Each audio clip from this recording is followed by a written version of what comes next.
Hey, it's the bear. Roar. Superb. Right, let's kick this off. So I'm going to introduce who we've actually got present. We've got Ivan Komarov, Head of Balance, who will be fielding some of your questions, and Daniil Volkov, who is the Development Director. We're going to start with the pre-submitted questions that you guys had access to on the Google Doc and the spreadsheet. We're going to work through those, and we'll then see where we're at the end of that. We've also got Big Phil, as you're all aware of. He's listening in as well. All right, guys. So I'm going to read out the questions for the team to answer. I'm going to read them out for people who aren't present, so we can transcribe it later. So bear with me on that. Feel free to correct me if I misinterpret some of them, but we'll kick off now. Okay. Right, so Mr. Tomu has asked, is the tendency of the power creep in new ships, in general, new lines and premiums included, a will of yours or a consequence to which you accommodated? Well, it's kind of hard question because we have over the years we developed new mechanics, new ideas for ships, for new lines. So the older ship lines maybe get more I don't know, boring maybe, but we look at them and well, the example would be the American line of cruisers and battleships. So we don't want to power creep with our new lines, but sometimes it kind of happens, and we're looking into that sort of stuff. Okay, and it follows on. And about BBs, why is it increasingly harder and more random to be able to punish broadsiding BBs? By that, I mean that I don't find it normal, for the most part, that high-tier BBs are hardly ever punished for mistakes, which makes Yamato and Musashi feel off. Are you planning on making punishment, citadels, and heavy damages easier or harder in the future?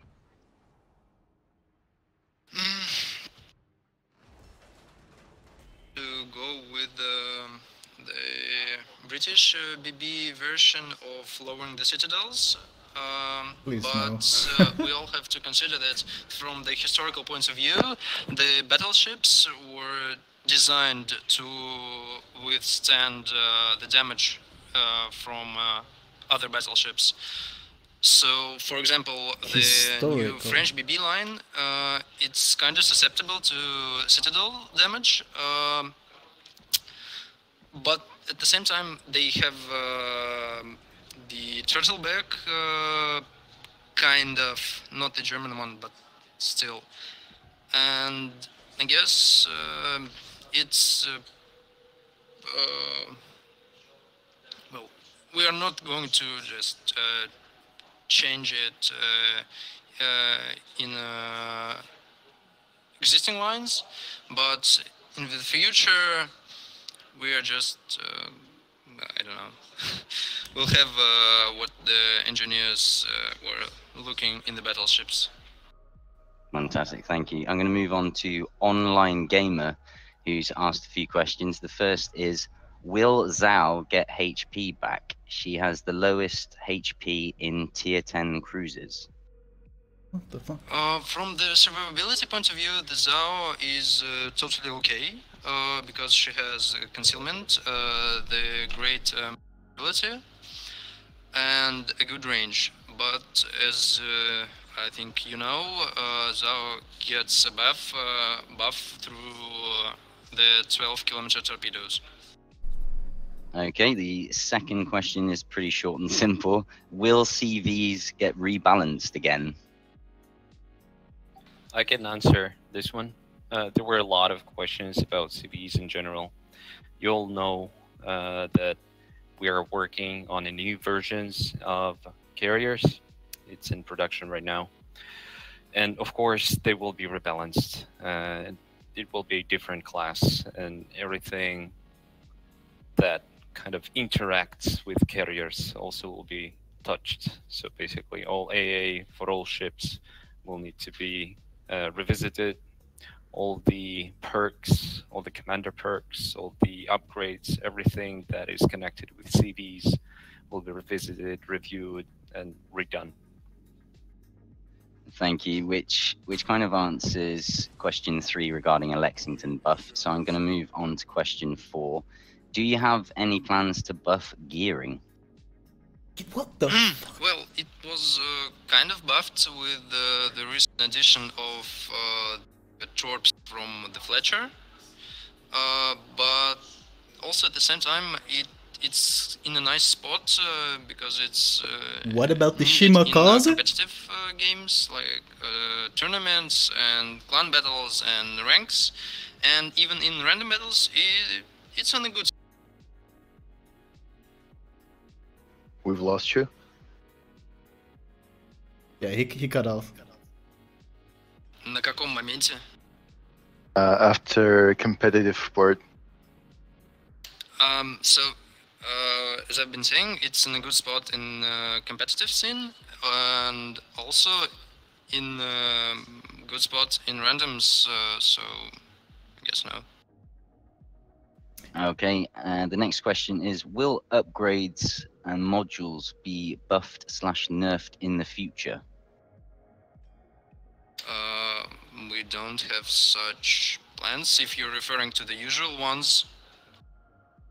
Unfortunately, that's the whole question. There's no detail there, so I'll move on to the next one. When BB's AP over penetrate without damage, like BB AP over 400 millimeters hit a DD and go through without damage, if it happens for BBs, what happens on German DDs and other CAs and CLs AP? I guess it was kind of answered in the dev blog post about these changes with the 30mm armor on DDs, but I think I can say it again. The CA AP will not bounce, and they will arm, so damage from 200 something millimeters will be BB. APs will be much greater, but at the same time, the damage from higher caliber BB's AP shells will be lower. As for DDs, AP like German ones or IGN ones, I think we'll look into them closer. And how will they perform in the new with the new 13mm armor on other BBs, DDs? Sorry. Oh, okay, thank you. I'm going to move on to Flambas, who submitted some questions here. The first is it finally time to give cruisers of tier 7 to 8 and above heals so they can start being more useful and not get slapped once and then spend the rest of the game retreating and covering back and be useless? The example given are a Brutzi and a Targo. Of course, some particular ships may be too OP with it, for example, Kutuzov, so they can be skipped. I guess that's more of a suggestion than a question, but whatever. No. The reason is that on most nations, the tier 9 cruiser main отличие feel. Differences. Main difference is the heal party and the new model slot. And we don't want to move from that one. But of course, you can suggest that, okay, give tier 9 something else. But that would require giving something else, like a buff to tier 10 cruisers, which are in a good spot. But we're looking into tier 7 and 8 cruisers, but I think it's not going to be a heal. Okay, thank you. You have to forgive me, Flamus. I'm going to slightly condense your question for ease of language and also for concise communication here. It's about the tiers until 9 and 10. The game is designed to teach you how to play, but then the opposite strategy of sitting back and snipe appears to be promoted. Are we going to see the ranges cut down? For example, no ship in the game that will have more than 20 to 21 kilometer range. No, I believe I could try to give an answer to this question. So it's a difficult one. I believe you all understand that the game is more interesting to play and you're actually more efficient if you push, right? And in theory, it sounds like a good idea to cut down the ranges. But here we come to a very difficult situation because in general, like you are all top players, right? And majority of your audience, the people who follow your channels on YouTube, they are also, majority of them are very good players. But then if we're looking at the remaining part of the player base, they are very eager to play as safely as possible.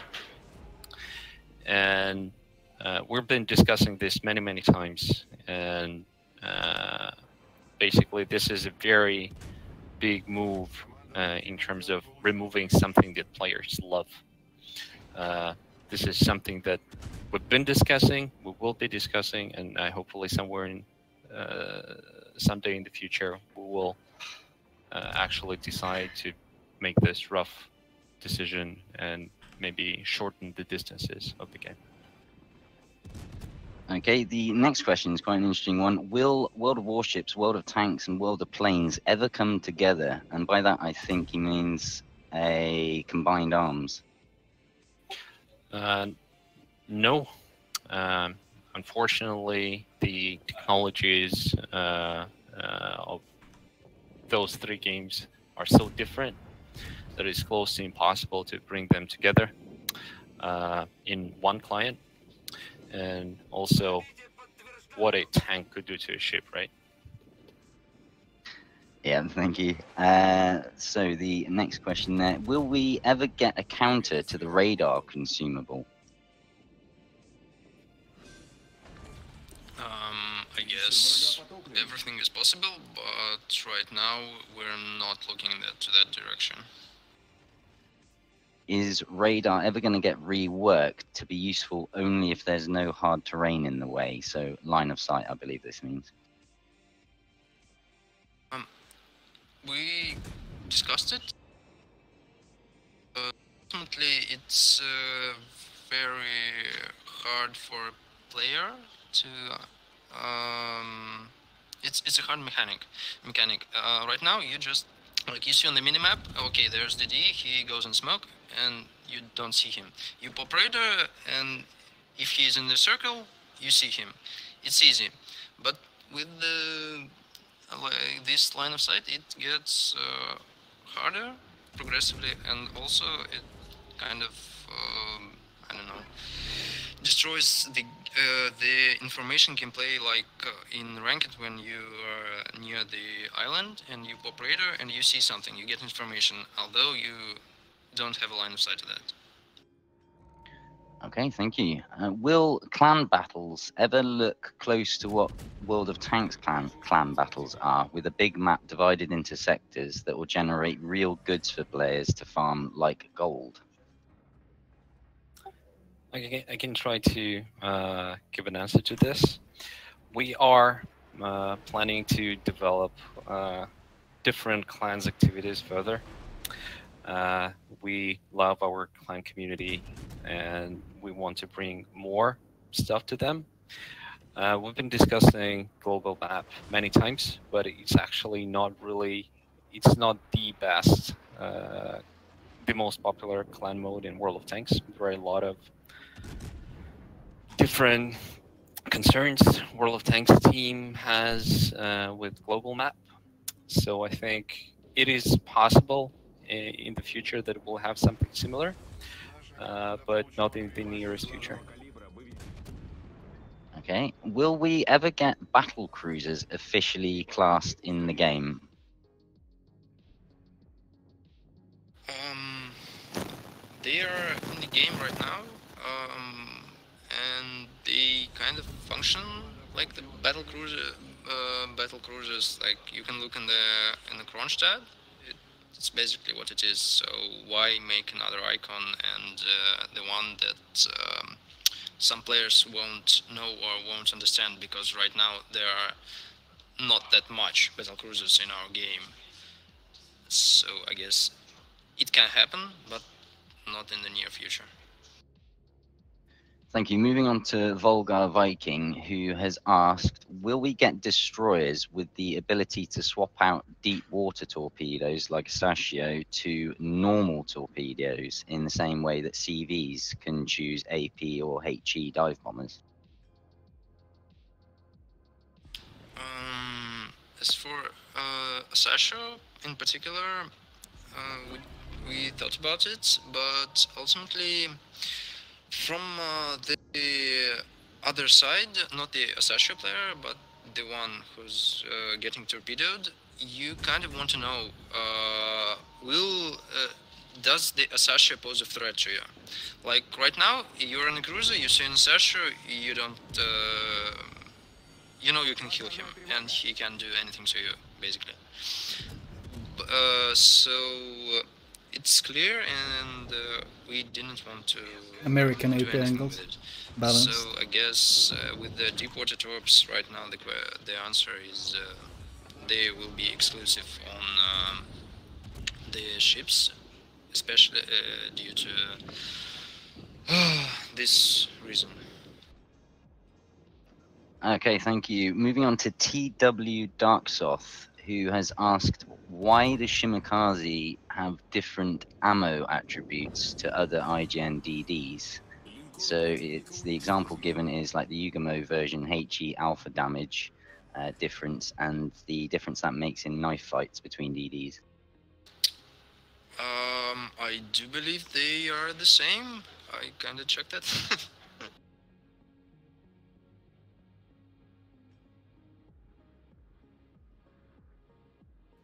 Okay, don't worry too much there. Since the secondary build sacrifices so many skill points, can you Awkward. get those secondaries more accurate?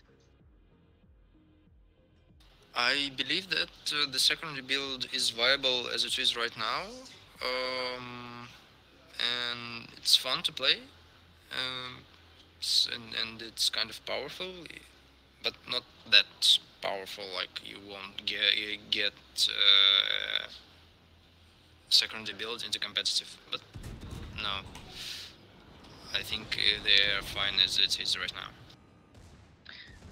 The Pan-Asian Tier 8 DD Hassan Yang, any chance to let him get the same turret set like the Benson? 427mm feels really underpowered at Tier 8 with super slow torpedoes. His torpedoes are deep water, which are really effective against the cruisers and battleships. We see that in the statistics. Also, right now, Xian Yang is in a normal spot, and it's not overperforming or underperforming. We'll look into him if anything changes. Hey guys, sorry for chiming in, but I noticed that White Mouse's questions were missing, and there's like 30 of them, but I suggest we pick maybe 8, 9. They are right there in the table. Oh god. Sorry to everyone. Okay, yeah, I'll just finish off the Dark Soths. About Conqueror's 457mm guns, any chance to get a reload time reduced to make it more useful? And kind of the same answer. The core and we don't want to buff the 457 millimeters like Cherry straight sock away, and because if we buff it reload time, then everybody will just switch from 419 millimeters to that, and they will fire HEs, and it's all the same. Just Conqueror buff. well, not much will change. Interesting, debatable. We might look into making it 457 millimeters kind of different from what they are right now. Okay, thank you. The last question is that mid to short range anti-aircraft armament rarely survive in some HE attacks. Is that meant to be? Yes, I guess that's meant to be, because the mid and short range AA were unarmored or very lightly armored. Can they hear you? Only if I use compared push to talk. the long range Most of the time I'm not so using it. It's kind of goes from the history.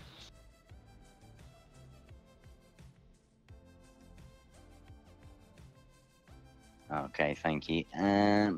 Got the question here. Have any ships had their matchmaking weight adjusted based upon their in-game performance? Brackets for better or worse? I'll answer this one. No,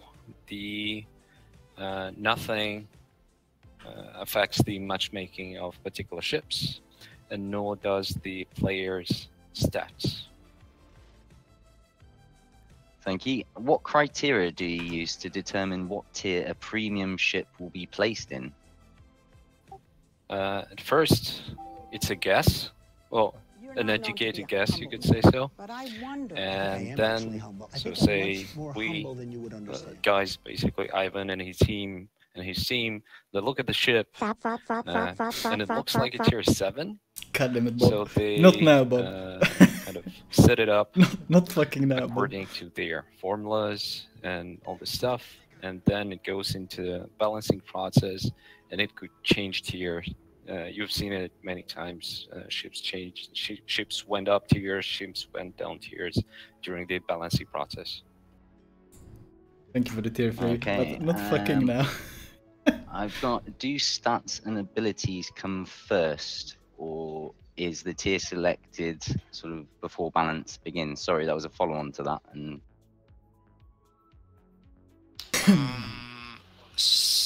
Of course, the stats go first, because they're again from the history. So, and we take an educated guess, like Danny said. But then we can adjust them 22 kilometers. so that the ship will match the tier with that we thought we think it fits best. thank you. How much time does it normally take to determine if a vessel isn't performing as desired?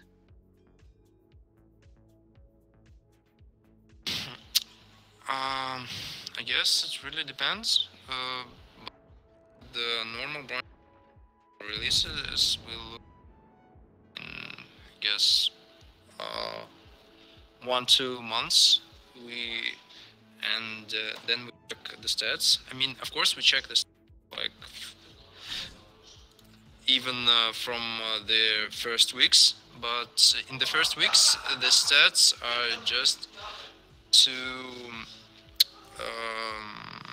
they're just too good because of the people who got the new ships, like with 3 XP and stuff. They're just very good players. And how long does it take to determine if those changes were successful? Sorry, can you repeat this one? And then how long does it take to determine if those changes were successful to the balancing? Как долго ты определяешь, хорошо ли повлияли изменения на баланс корабля? Sometimes it's so long.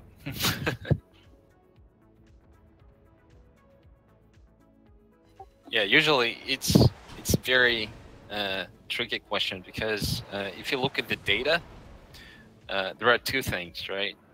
One thing is data that we see, the statistics, and usually sometimes statistics says everything is all right, but the community reception is not right. So a good example could be Conquer, right? There were a lot of debates on whether Conquer is good enough or not. Good enough? And the debate is still going on. But stats-wise, it's by far not the best battleship.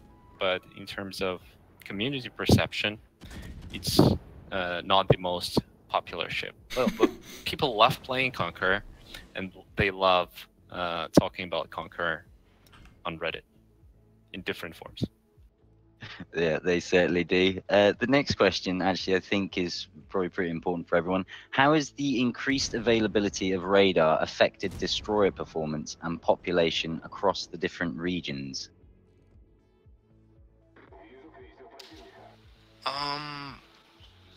Right now, the destroyer population is affected by the American Ark, which is right now, and all the radar cruisers with that. So we see that there are more cruisers in the matchmaker, and there are kind of less DDs, but it's okay because it's like with the release of any new branch or like these major changes, like with the Cleveland. So nothing new. It's okay. Okay, and how do you determine what hit point total to give a new ship?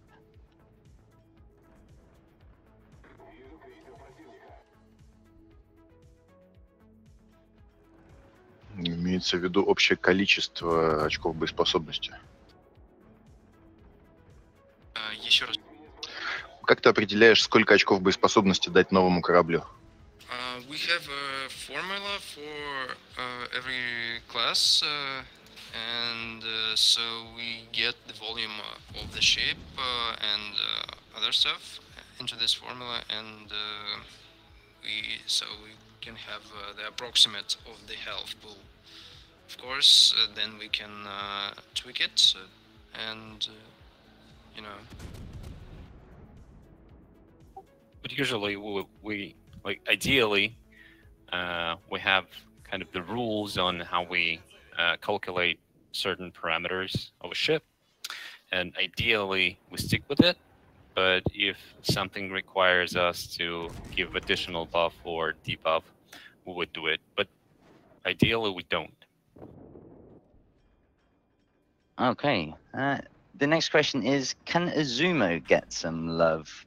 Can you talk us through the reason some ships seem deliberately stronger and weaker as you progress through a line? Regarding the Izumo,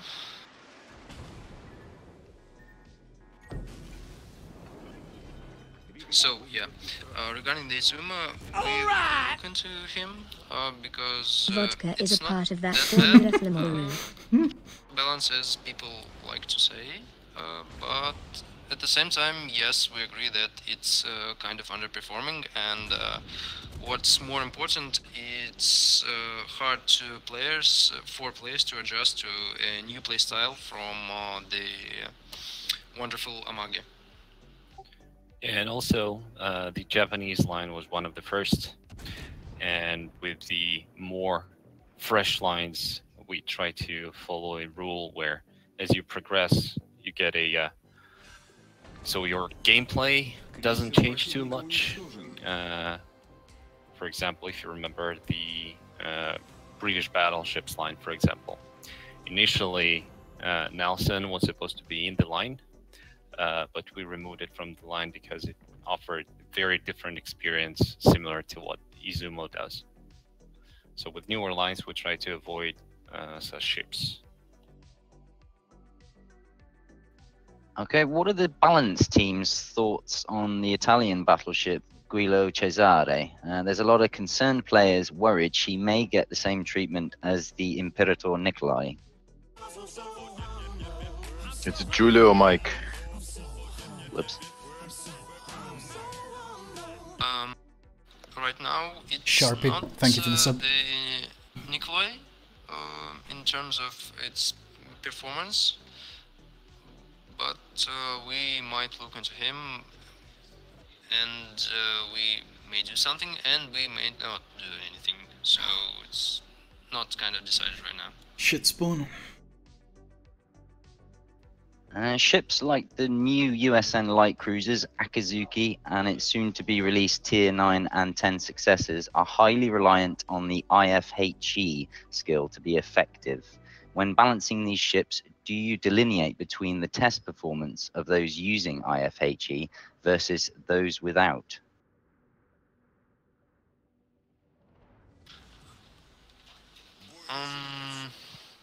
Since like with the new light cruisers, we've seen the good performance on them. Thank you, Octred. Like on the Cleveland, even though it requires IFHE, but we look into the stats of our super testers or production testers, and then decide what we need to do with the ship. So this is of course, very risky, by the way. The perks of the commander is a balancing factor to the ship, but yes, we just want them to be good or balanced in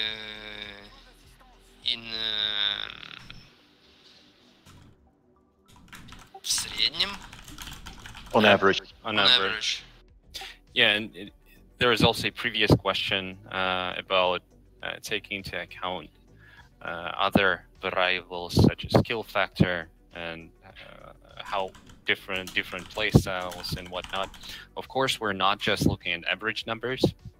Usually what happens is we would benchmark, when we release a certain ship to a production test, we would benchmark the performance of that ship on, so for example, we take a player and we look at how he performs at similar ships and benchmark this performance to the performance of the new ship. So of course it's not just average numbers.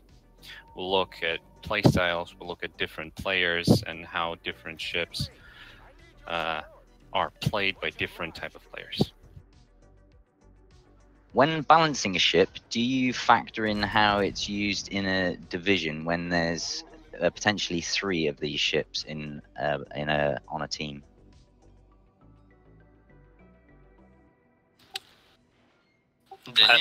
Yeah, Ivan, correct me if I'm wrong, but we are not the divisions factor is not a primarily thing that we look at. So we usually look mostly at solo numbers.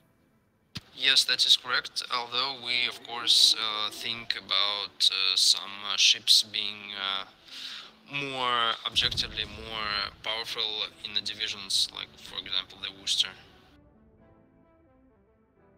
Okay, moving on to is it Noi Noi? Apologies if I've mispronounced that nickname. Do you think the future CV rework will have an impact on every other tier 4 and up ship in the game in terms of balancing? Yes, absolutely. Soon, TM, glorious of course, Soviet the AA will battleships, be balanced by the most equal of comrades. No bars to be seen, comrade. We'll see Balance what else test, comrade. will need to change. DA, Hopefully, more vodka, comrade. not much will change in the remaining parts of the game, but AA definitely will be changed.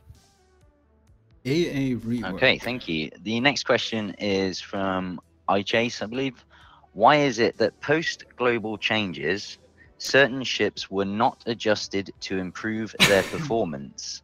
Bluskalitsa's post-stealth fire needs real buffs, is in brackets there.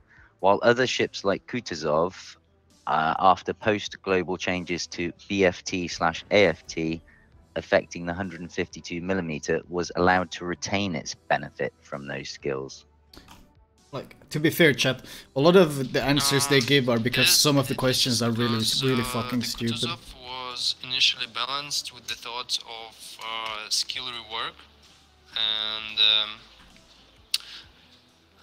that's why he retains his pluses, and it's kind of not ordinary. But the Bliskavica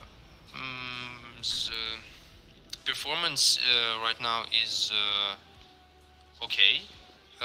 It's not the best on her tier, but it's certainly not the worst.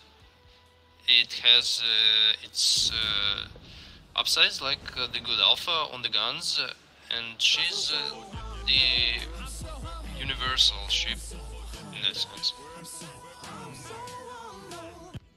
Okay, the White Jack has asked, will Roma get buffed? The firepower is lacking. Her guns reload slowly for 380mm and has terrible dispersion.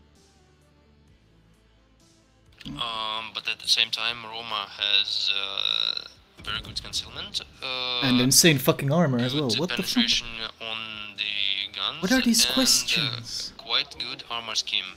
So I guess the answer is no, because she's good. Second question from the White Jack is, why does Shimmer still have the 20-kilometer torpedoes?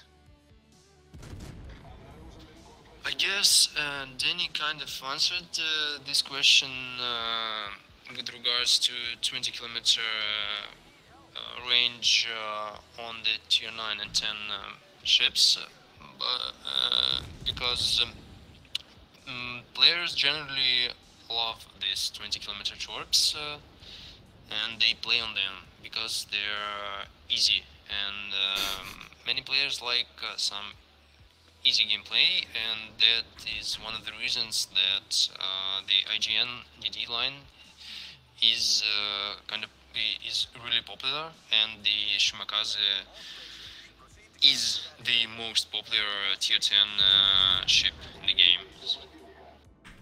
Yeah, it really brings us to a very interesting question of dependency between how popular a branch or a ship is and how powerful it is.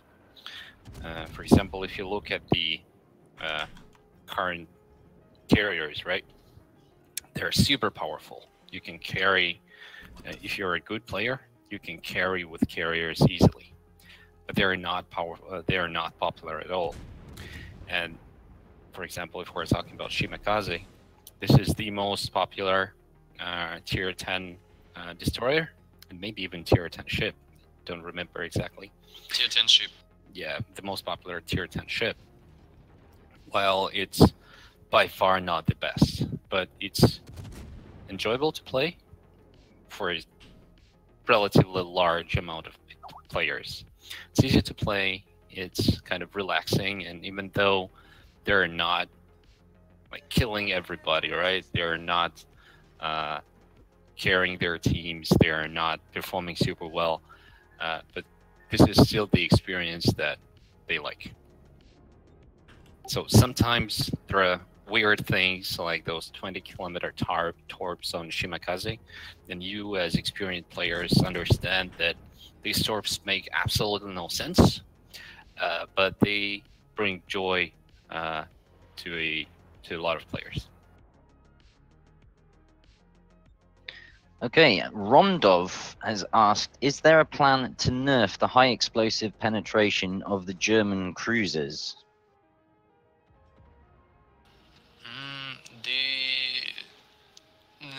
The penetration of HE is kind of a national treat, although it doesn't work on lower caliber guns, on the DDs. But still. And, at least they're honest. Flamu is. We are not going to do that because they're полубронебойные, они снаряды изначально. Half armor-piercing shells. They are half armor-piercing shells, and it's logical, I think, to have a higher penetration on those. But as you know, we are nerfing the reload on the Rune and Hindenburg due to the I guess, stability of damage that they can bring to the table. So there's that. Okay, the next question, there's a repeat of the radar question that we've already answered. So the next question is, Montana has got the worst guns for a tier 10 BB. Is there a plan to improve them?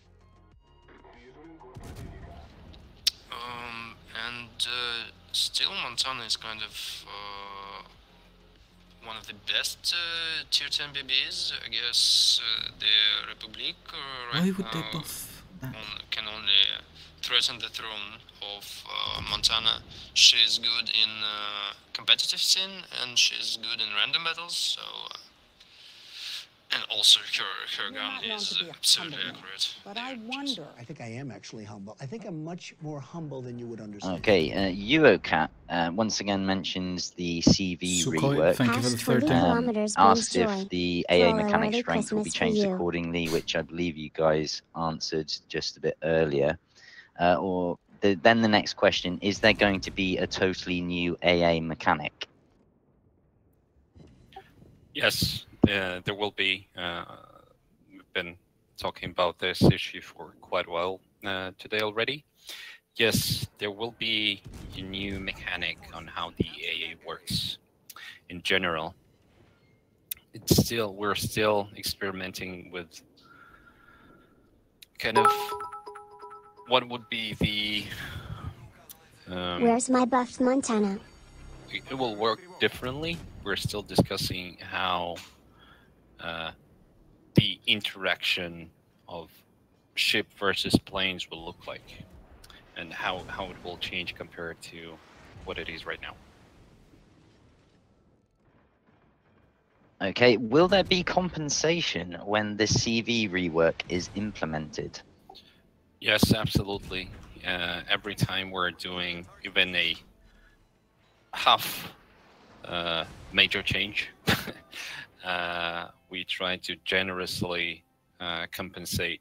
Even if you don't need a compensation, you'll have a chance to somehow benefit from the change.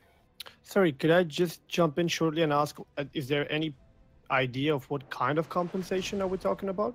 Is it going to be just credits or? This is something that we haven't discussed yet, but apparently everybody in who school they said that there are no invested stupid their questions, time and only stupid answers. experience into They clearly carriers didn't know about will get WG's player a base. generous compensation. I'll just add there, guys, if you do have any questions, do make notes of them, Montana because we'll be guns, doing some worst live T10 Q&A just at the end of BB these guns set now. We questions. need a list So of make a exactly note of any who points asked that what you want to question, follow up because on, this is just and we'll so brief much you on flummagaloo. how we're going to work it in just a bit. All right. There's a reason why I disagree with a lot of CCs, And guys. Terazar goes There's a on reason why I here disagree with a lot of to CCs. ask, how about nerfing the HE drag value on Royal Navy battleships to discourage players from HE spamming? We of course could do that, but as we said, as I said later, earlier, they are okay right now, the Royal Navy battleships.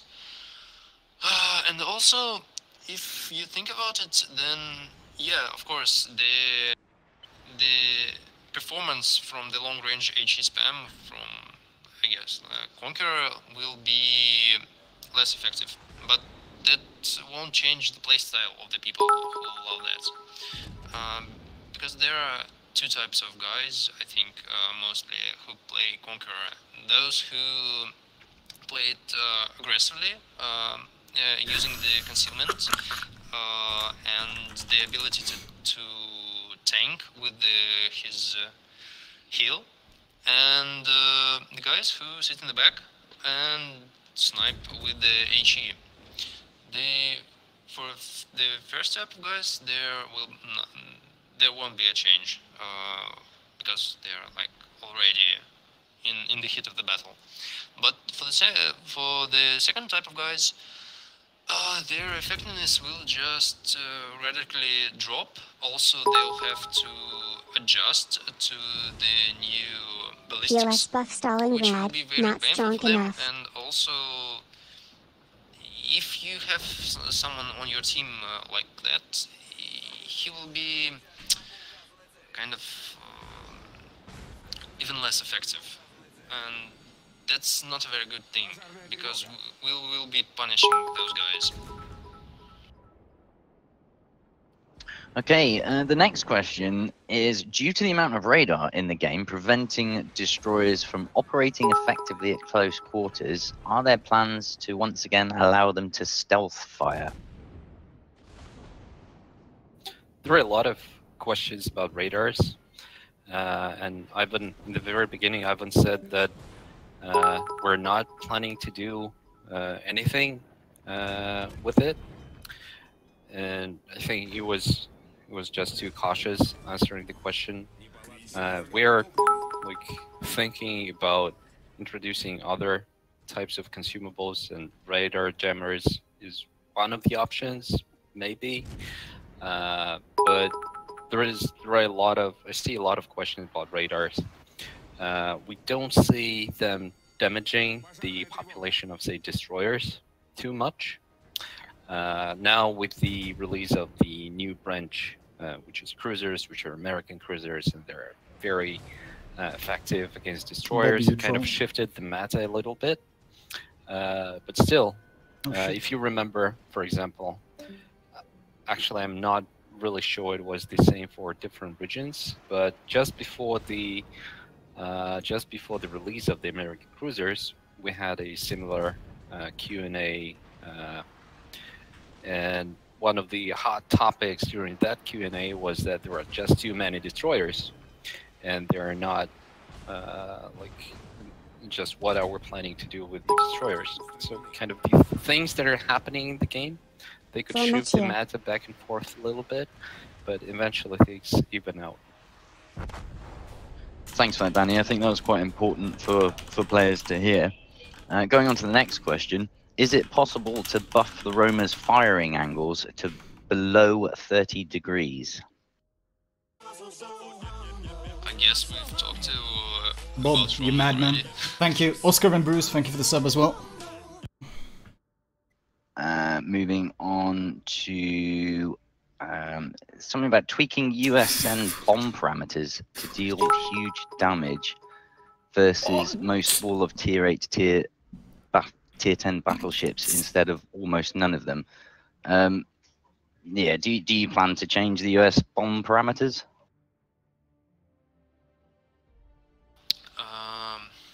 We're not in that direction right now, mostly because our focus is on the new CVs, like rework, and when it comes, we of course will reevaluate the performance of like bombs, HE bombs, AP bombs, and torpedoes and stuff. Bob, what the fuck are you doing? Will be a completely new system.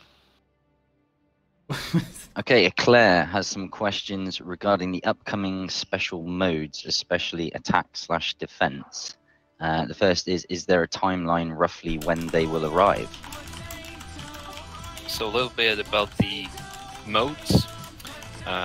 You might have noticed that we have risen the kind of the activity in terms of testing different game modes.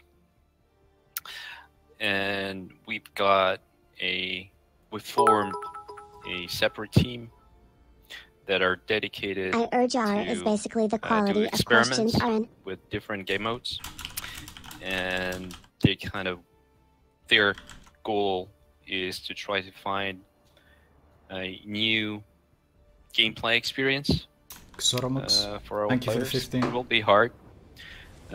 Figuring out a new game mode is extremely difficult, but you will see a lot of experiments coming up in the different testing environments, and we also have an idea that those tests, basically the most successful tests during the tests, will come to production servers in forms of events or something like that, so we can show new game modes to more people, get more feedback, and are you improve on dumping those and Flamu eventually W's in deliver my something jar? cool. Okay, the next few questions are specifically about that and pretty detailed. I'll ask them anyway, even if the answers don't exist yet. But first of all, what tiers will they be played at? What will the team size be? And will the mode be available in training rooms? I'll just go back to that team size. Specifically, will it be equal in attack and defense? 11 I months. believe there are Feel like I different just hit options that 0 months. guys are testing right now. I think there are like 5 or 6 super test sessions scheduled right now with different variations on how attack defense mode could be played. With different, once again, with different You guys are options, such fucking like trolls. whether Holy there shit. should be any additional units such as like airfields or I don't know, some bastions on attacking on defending side or not. There are many different options. They're experimenting. They try to do it fast and dirty to run as many experiments as fast as possible and kind of try to find what is the optimal version. Excellent, thank you. The next questions are from Twanny Boy, who asks, are there any ideas on manually shooting secondaries as you do main guns? This is a interesting question. We've been Okay, I'm gonna have to turn down the volume on that shit. You fucking trolls. The you fucking biggest trolls. issue is the change of context and how much, basically, even if you're talking about a battleship, right? When you have 30 seconds between shots, still a lot of actions that you need to do, a lot of micromanagement that you need to do in order to be effective. You need to change the weapon types, you need to aim at a different target most likely, and stuff like that. For example, if you look at what our colleagues from World of You need to aim at different targets. Done, oh no. They have the ability to control secondaries 20 bottles of glue on the wall, 20 bottles of glue. And of course, it's a mobile Eat it now, device, pass it around. so it's even more difficult for them. But apparently, what the data shows that really few people are using this option. Okay, the next side of it is, are you planning to introduce double-sided firing when having manual secondary skill equipped, as this might help against the camping meta? What did he ask? It's it will be. Why doesn't it work? Said, it will be kind of hard to manage all the manual secondaries if they're on the both sides. That's one part, and the second part is that right now manual secondaries look like a cool skill if you play the secondary build, and as I've said, the secondary builds are in a good state. It's delayed a bit. That makes sense. Okay, we've talked a lot about anti-aircraft and all that stuff, so I'm going to move on to, are there any plans on changing the randomness of torpedoes? And by that, I believe 20 Boy means the spread of torpedoes. Oh, that's a good question. I fucking hate that shit. It's an interesting question. I believe it's worth taking a look at it. Yeah, that question gets my full support. Moving on to Halcyon, I know this is very much still work in progress. And they don't answer it? But is there an estimated time of arrival for the CV rework? Fingers crossed this year. Fingers crossed Pang this year. 0320 has asked a question, bear with me. This is relating to the new Tier 10 special upgrades.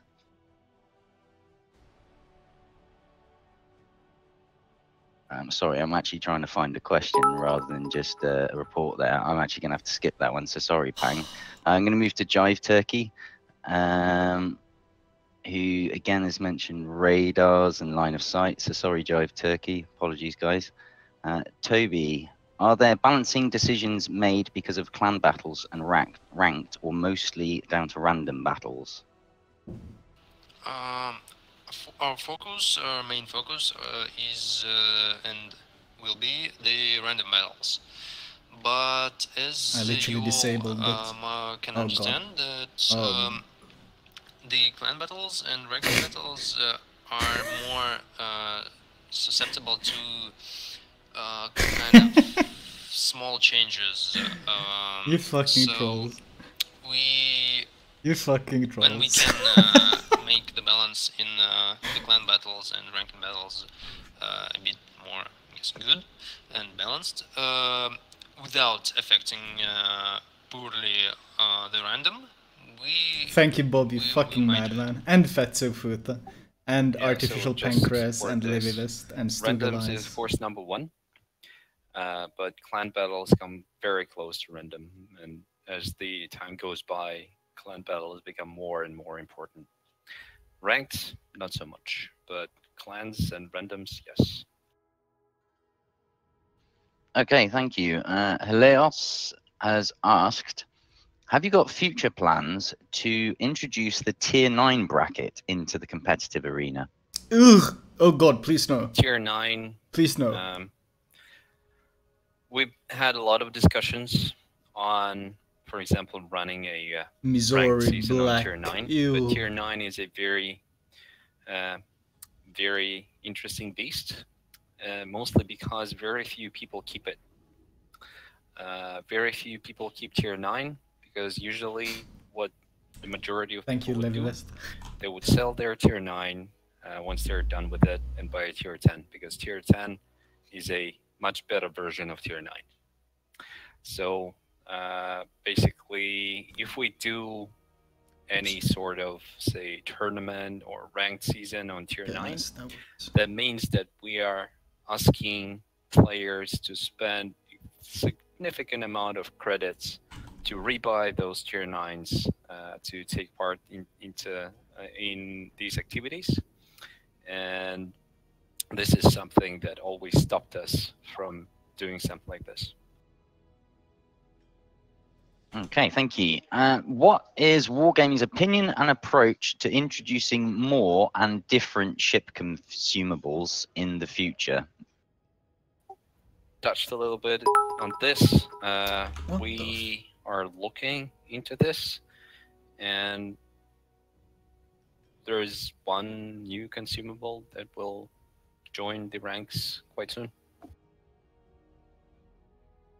Okay, we've got a repeat of radar questions. So moving on, are there any plans to update and alter the geography of the large open sea maps like Okinawa and Mountain Range to make them a bit less unforgiving, so a bit more forgiving for lower tier ships? Yes, if you followed like the last 5-6 updates, you might have seen that there were a lot of, initially there was this big Reddit thread and also a kind of copy on different forums on issues and problems with different maps. We've got the team who is responsible for that gathered a lot of feedback, and you've seen that a lot of maps changed and were altered during the last couple of 3-4 updates, and they keep working on it, and they work on those maps in order of importance. So you see, you asked about Okinawa and Mountain Range, and not about tiers of the cruisers. Okay, the next question is pretty direct. Do the specific ship requests of the player base in places such as Reddit and the official forums influence Wargaming with selecting future premium ships, or does Wargaming have its own internal agenda? Can you please explain the specific criteria you follow to decide which future premium ship will be introduced? Several questions. One question is, does community influence the choice of premium ships that we introduce into the game? And the easy question is, of course, yes. For example, the closest example would be the appearance of Haida. There was a big push from Canadian players. They basically assaulted our North American office asking for Haida. And now we're introducing it into the game. There were some other just kind of really Roma, for example, was also one of the very hot ships that community asked to add. So of course we do follow things that players want to see in our game, and we try to accommodate to this. Speaking about specific criterias on how we build roadmaps for adding premium ships, there are many factors.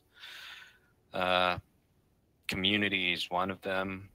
Then we see the distribution of basically what premium ships we have, what classes and nations lacking in certain areas. For example, an American Tier 8 cruiser been asked for quite a while already, and we see that there's this gap in this area and stuff like this. So there are many criterias and many factors that we take into consideration when building this roadmap. Okay, the next questions come from Flamu. The first is, how successful do you consider this latest season of Ranked to be, and do you have any plans to refine the mode? So Ranked season, I've been getting ready for this one. The results of the survey just came in a couple of days ago on the last Ranked season. So according to general responses, the best season we ever had was season 4, and apparently season 9 was the season 9 is the season that just ended, was the second best regarding the response. So what other parameters there were? I'm just trying to find. I had this report in front of me. So yeah, the general reception of this season was good.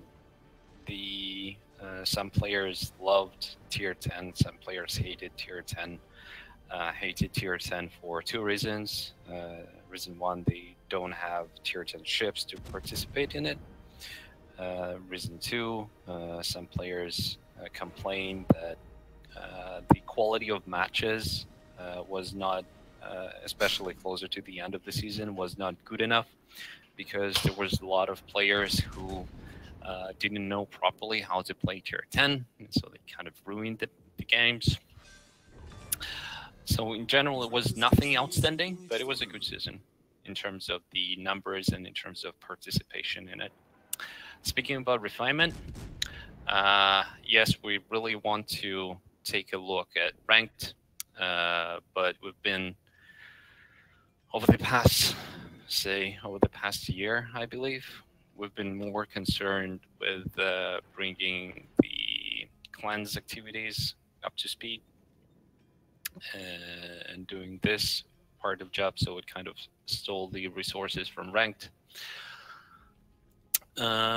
Usually, in general, people like simpler season better than hardcore seasons. So there is one experiment that we want to run later this year, is to make a casual season, maybe. And yes, of course, we want to refresh Ranked even more. We just need to figure out the remaining things that we need to do with the clans. Okay, the next question is, are there any other changes planned for the super containers? The rewards are known to be quite frustrating to many players. Yes, this is something that we want to look at, and it's not just the super containers only. The logic behind regular containers could also be improved. Basically, we're not really happy with how it works right now, and it's just a matter of finding someone who could sit down and work on this. Okay, is Stalingrad going to stay in the Arsenal shop forever? And can we get other normal premium ships as well, and not only special ships like Salem? Never say never. Stalingrad will be there. If we ever plan to remove it from there, we will provide an appropriate, timely notification. But currently, there are no plans to remove Stalingrad from there. And speaking about other normal premium ships, yes, they most likely will appear in the Arsenal shop in the future. Okay, are you ready to reveal to the public what the next addition to World of Warships will be in terms of ship lines? We are looking forward to the USNCL line in 0.7.6.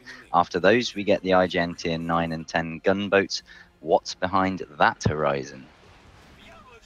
I don't think I really can reveal the exact names on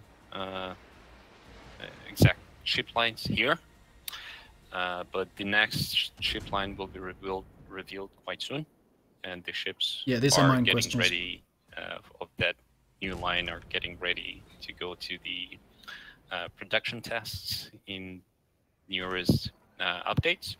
That's why I'm listening and not talking. And yeah, unfortunately, I cannot go into more details here on this one.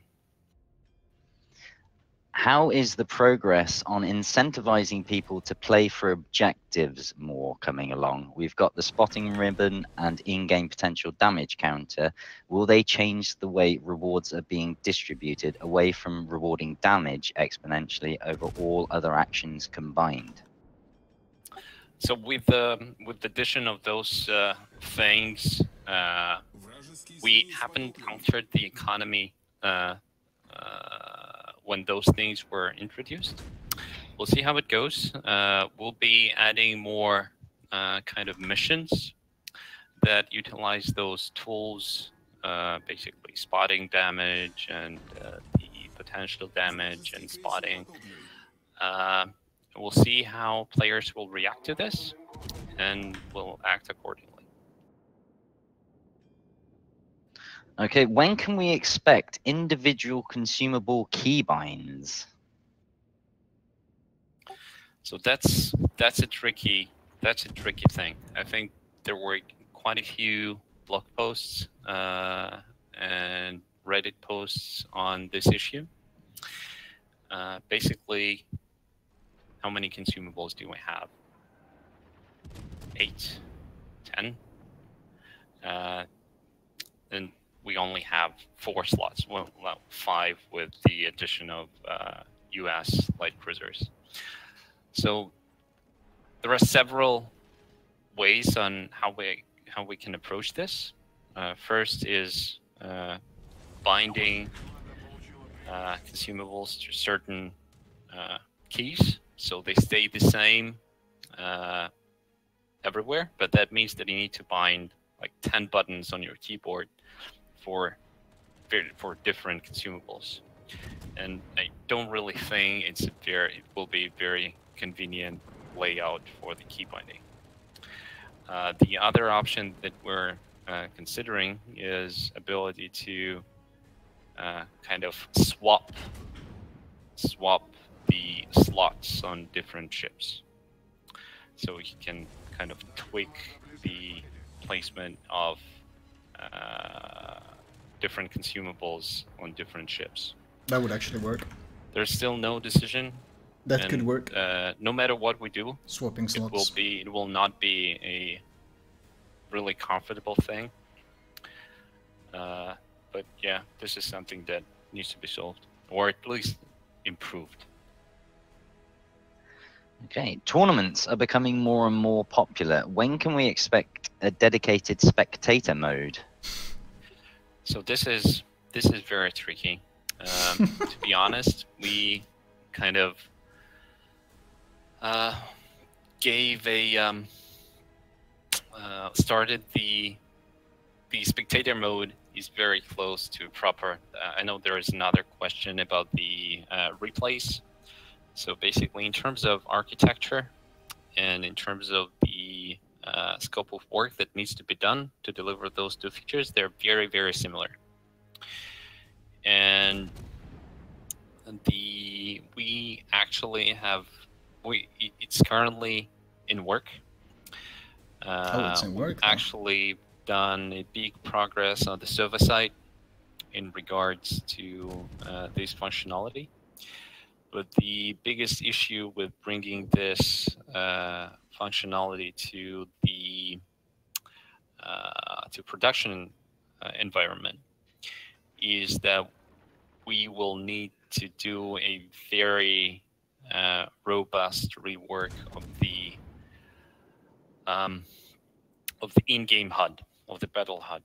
So because the interface, the UI, the battle UI utilizes the tech that we built, like 6 years ago, it's very difficult to change it.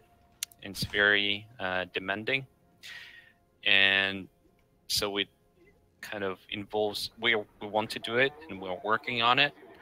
But because of the amount of work that we need to do with the battle UI, it slows us down on implementing those two features into the game. So we've made a lot of progress on the server side, but the amount of UI work that needs to be done in the client is really huge. So I would love to say that we try to deliver this year, but I'm really doubt it will be possible. So these things we're working on, but I highly doubt we will be able to deliver those two things this year. Well, shit. Okay, what are the plans to teach players to become better? It's becoming more and more common with thousands of games to see players who have very little understanding up at the higher tiers. A very, very interesting question, and it's a big challenge not only for us, but for the kind of gaming industry in general and education industry in general. The problem here is that these are still my questions. Is that if people don't want to improve on their own, you can actually do nothing to make them better. So people who want to get better, they usually find ways on how to improve. And you guys do a tremendous job in providing all sorts of educational information to players and improving them. But it first needs to come from them. Not wrong.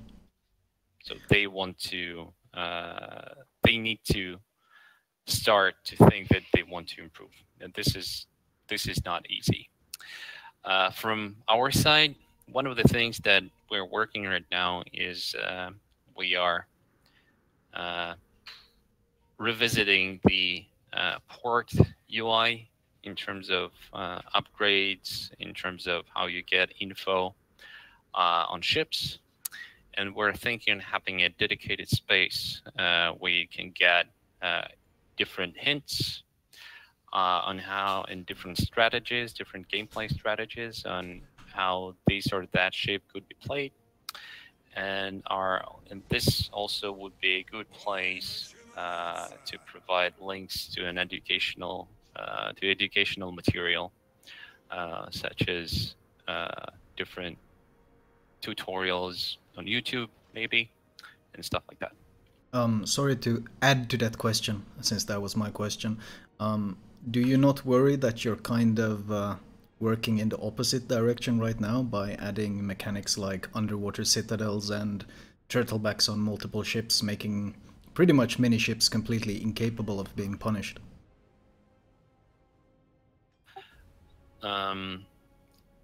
So what you're saying is we're not providing enough feedback on whether a player is doing something good or wrong? Yeah, kind of like that. Like key example, Conqueror, that has been mentioned a lot.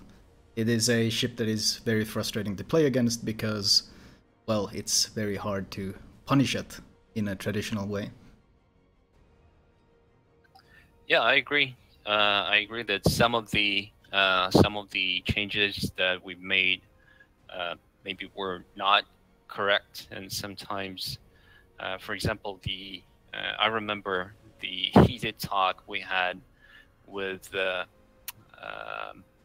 about the changes to the U.S. battleships citadels when we actually decided to make them lower. There were like, I don't know if you remember, but before Conquer, there was like huge kind of trend in the community discussing how bad the U.S. battleships are and how easy they are citadeled and how weak they are, and that we need to lower their citadel. And we actually done it. Maybe we were just weak and should have been stronger and should have resisted, but at that time we didn't resist. And some decisions like that might not have been right. So yeah, I agree. Not all decisions we make are good. Some are bad. Yeah, I do remember the ridiculous Reddit threads. Yeah. Okay, we'll move on to the last of Flamu's questions, which is, what is the status of the proposed render changes? We were teased with getting rid of the rendering delay. How is that progressing? Yes, it is progressing. So it's not actually a rendering delay. It's more on the side of how the client filters work. So we really wanted to deliver it in 7.7, but we are encountering issues with how it works right now. It's also one of the challenges that we're facing right now is, as the product gets older, so does the code base, and as we get further along, it gets more and more difficult to come back to the older issues. But we're very committed to fix it, and we're trying our best to fix it. So we're working on it. I really hope that we can squeeze it into 7.7. If not 7.7, then 7.8 a must. Okay, moving on to Yuzrul's question here. Was it intentional that Gearing's proposed legendary mod lowers its detection to 5.6 kilometers, the same as Shimakaze? Well, yes. That was simple. And moving on, does the CV rework open up the way for CAVs and BBVs such as Issei and Tone? Yes. And I've got one last one from Strefs. With new destroyer lines receiving multiple consumable slots, brackets 3+, are there any plans to add additional consumable slots to the older lines? This is more of a balancing question than just simply making more consumables. Right now, as I've said about Göring, it's okay in his spot, and so is the Shimakaze. Also, the line received the torpedo reload booster on Yugumo, Kagero, and other ones. So there's that.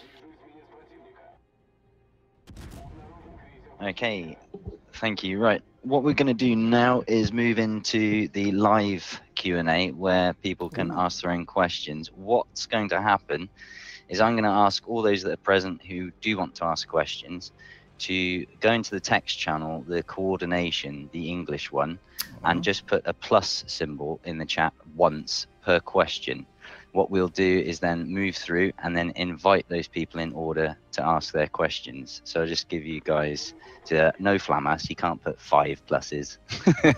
I thought it was plus per question. Just 1 plus on each instance, so we'll do a rotation. Nice try. Also, can we have a, while you're thinking about the questions, can we have a 5 minutes bio break? Yep, of course, it's a good idea. All right, so see you in 5 minutes. Well, questions. This is where the elevator music Guys, should enter. the pluses are for fairly- us sorry. CCs, not for you guys. Ah, damn shame. Couldn't you do us for it, Phil? Just sing a bit? What do you want to hear? God save the Queen. From a Russian. Great. My chat is spamming pluses in my chat now because they think you were talking to them. You're very welcome.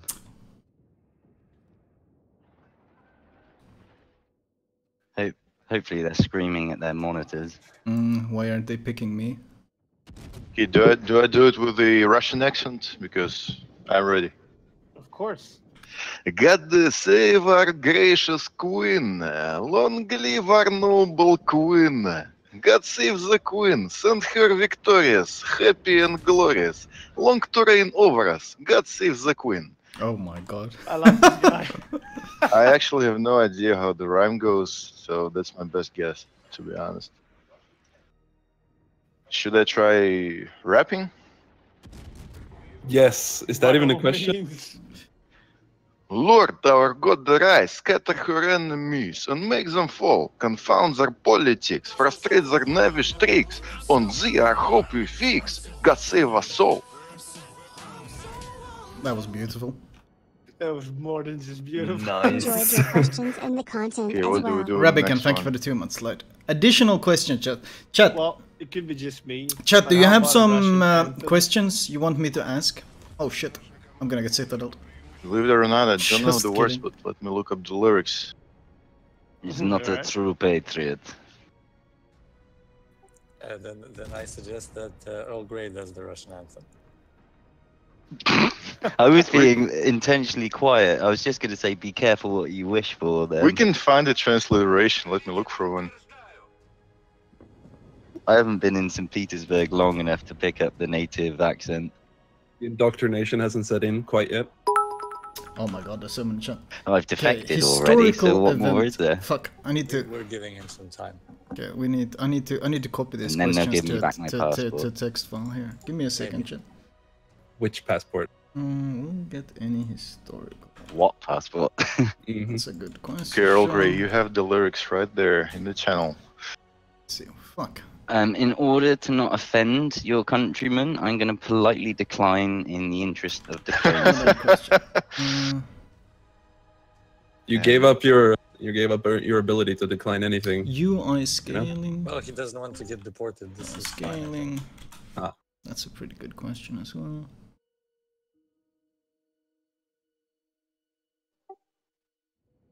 Anyway, Danny's on his way back, so no need for singing, I think, anymore. Alright, but just in case, I still have 4 more verses of God Save the Queen.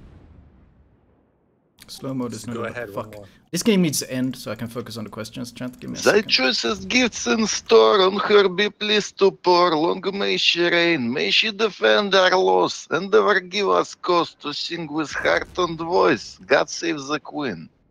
This is more of a Brighton accent. Oh, Yes, Danny, this is what happens when you go away. Yeah, it was interesting. okay, are we ready to take questions? Yeah, I think so. Super. Right, I'm going to invite Farah Zelith to ask your question. Thank you.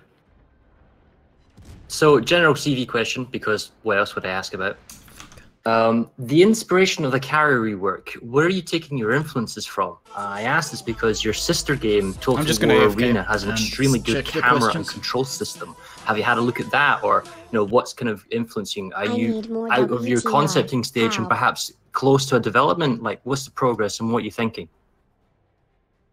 Are more free XP ships? So one of there are many. It's always a complex thing.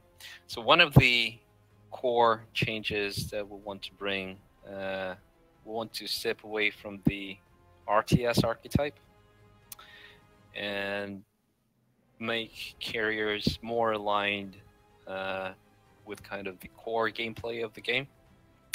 So give more controls to chance armor values kind of individual squadrons, and make it more spectacular, make it more interesting to watch, so it looks better. And also there are quite a lot of design issues with carriers. Stop shooting me, I'm trying to fucking look at questions. Like the dominance, the amount of spotting that carriers Can we share present, resources with the I doubt that's ever gonna happen. Skill breakdown, right? The difference in how players with different skill perform on this on this class type, and how it kind of ruins the game for a lot of players when a good player is matched against a bad player and stuff like that. So unfortunately, I can't really go into too much details on this yet, but I don't know if I answered the question or not. Do you want to add anything to that, Farah? No, I understand that he can't talk about it. I have my reservations, but hit me up when you can talk about it, okay? Sure, absolutely. Absolutely. We will be, as we get something more playable and more showable, we would, of course, my God, you guys have so many fucking questions. For feedback and evaluation. And we understand that some people who love the current carriers may not be too happy about this, but yeah, we believe this move will be better for the game in general.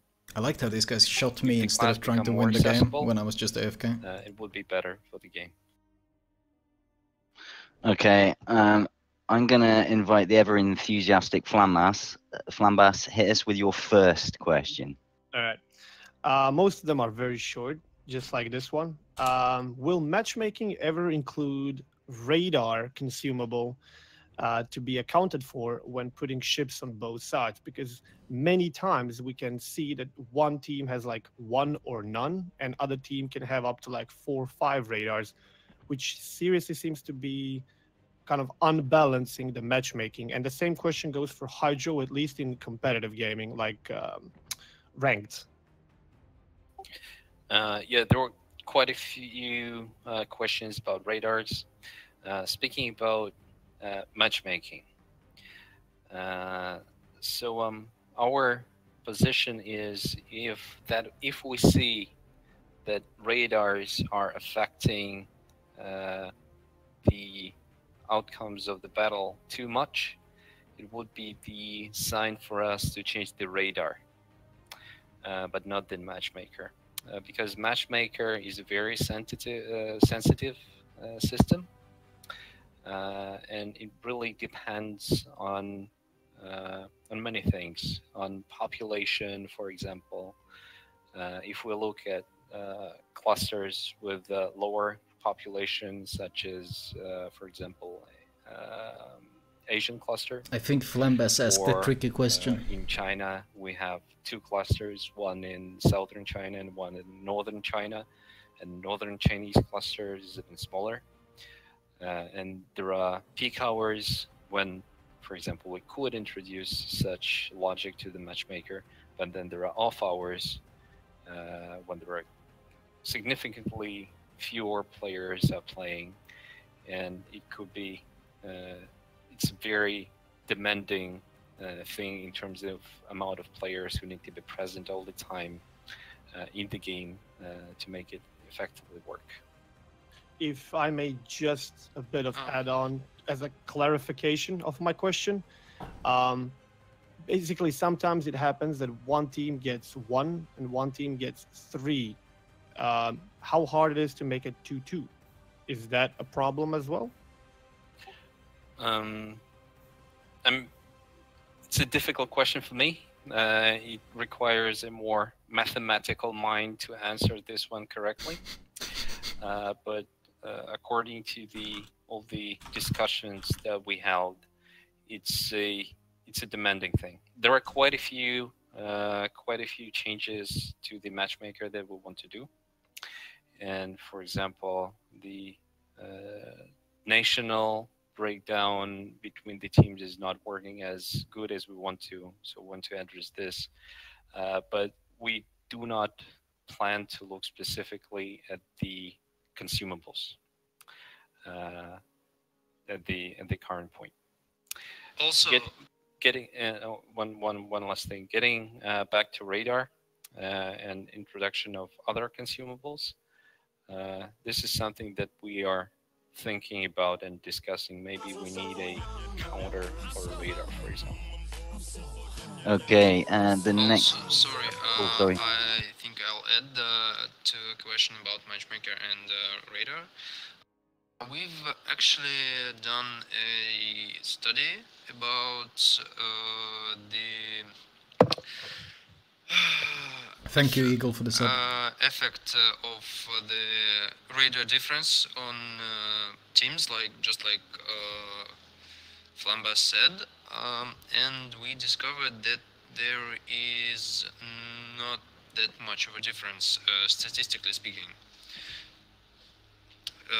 If, for example, one team has 3 radars and the other one has a 1 radar, so we've looked into it and we discovered then that is not needed. I guess what Ivan wants to say is that correlation doesn't equal causation in this case. Okay, I think we've answered that question then. Dominic, would you like to fire away with your question? Yes, please. So you're reworking carriers to dumb it down for the player base, and you've also lowered the citadels on battleships to make them easier. Are you looking to lower the skill floor or dumb down other aspects of the game in the future? Good question. So speaking about the carriers, we're definitely not dumbing them down. It will be a completely different experience. So we're not simplifying them, we're making them very, very different from what they are now. Speaking about introduction of other simplifications, there is always a temptation to make things easier, but we're kind of trying to maintain the balance because the high-skilled players are also very important to us, and we love you guys, and we know that you admire the depth and you admire all the tiny nuances that different ships have and different mechanics have. So we're kind of trying to keep the balance, and we definitely do not have the intention to dumb down the game. Okay, I'd like to invite 20 Boy, if you'd like to step up with your question. Yeah, so you said that many people sell their tier 9 once they reach tier 10, but many people keep their tier 7 and 8 ships. Are there any plans on making tier 9 ships more attractive to keep? Good question. That's good to hear. Yeah, so I think it's not really about making them more attractive because there are quite a few really interesting ships. For example, like Fletcher or Iowa, for example. Doesn't mention Ibuki. Doesn't mention Izuma. May want to keep, but I think it's just the desire of a big portion of population to get their tier 10 faster, and selling the tier 9 is the biggest shortcut that they have. So this is kind of the biggest issue, I believe. Yosrol, would you like to ask questions?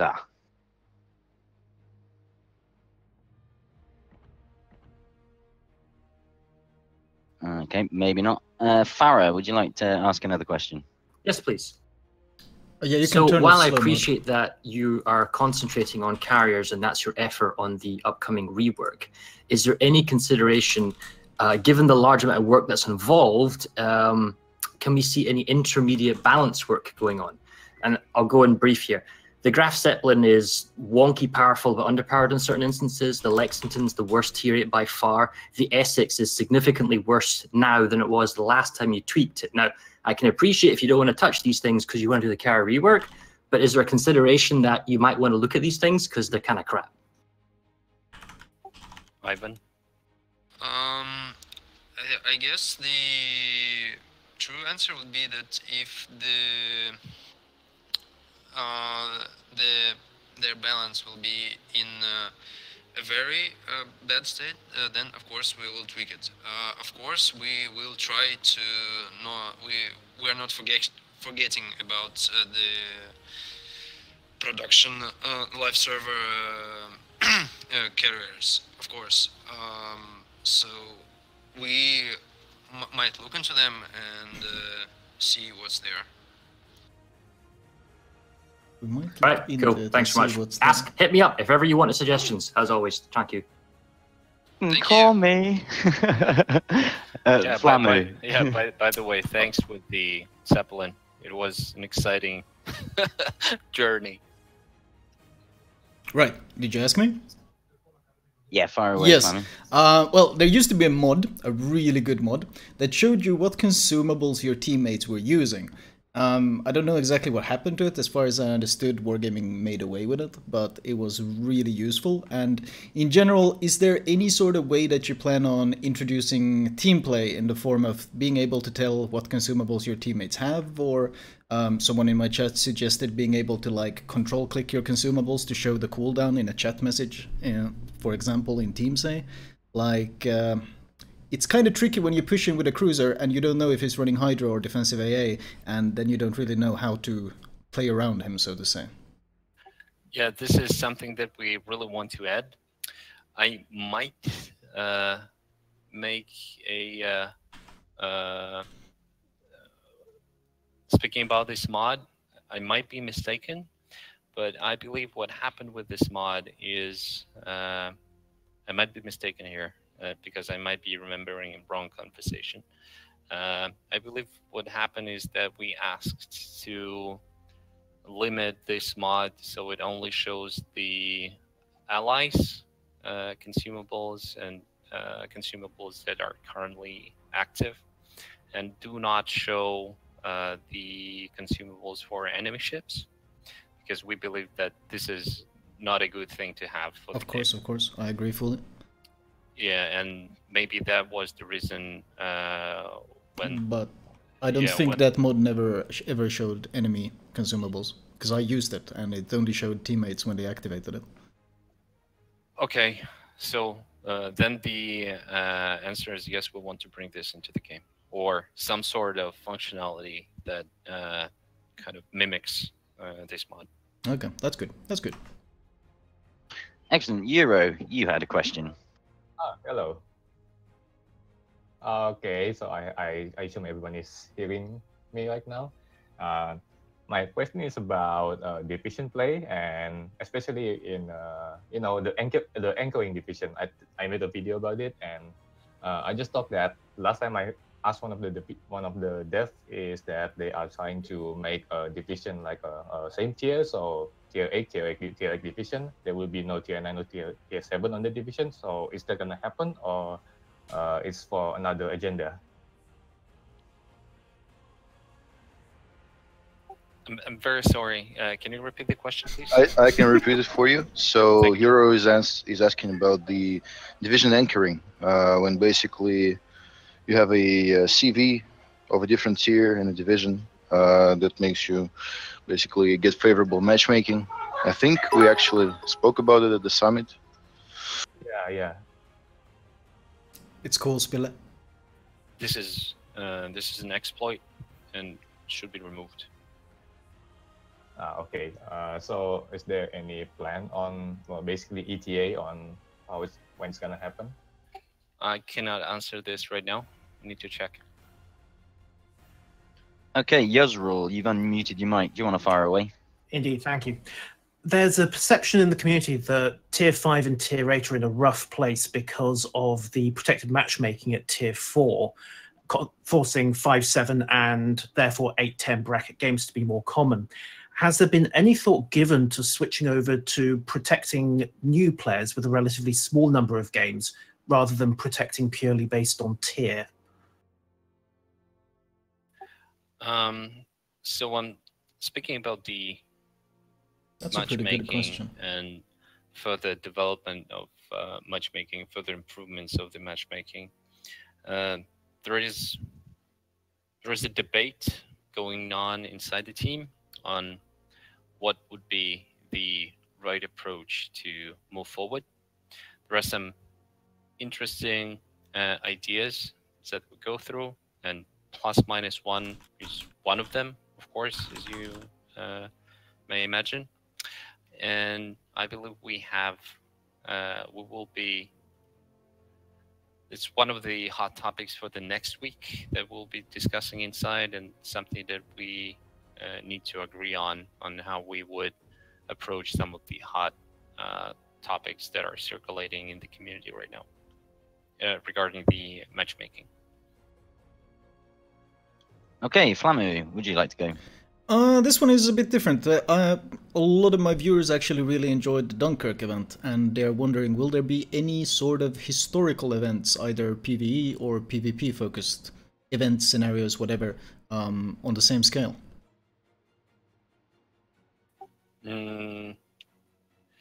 Yes, this is something that we always consider and always want to do more.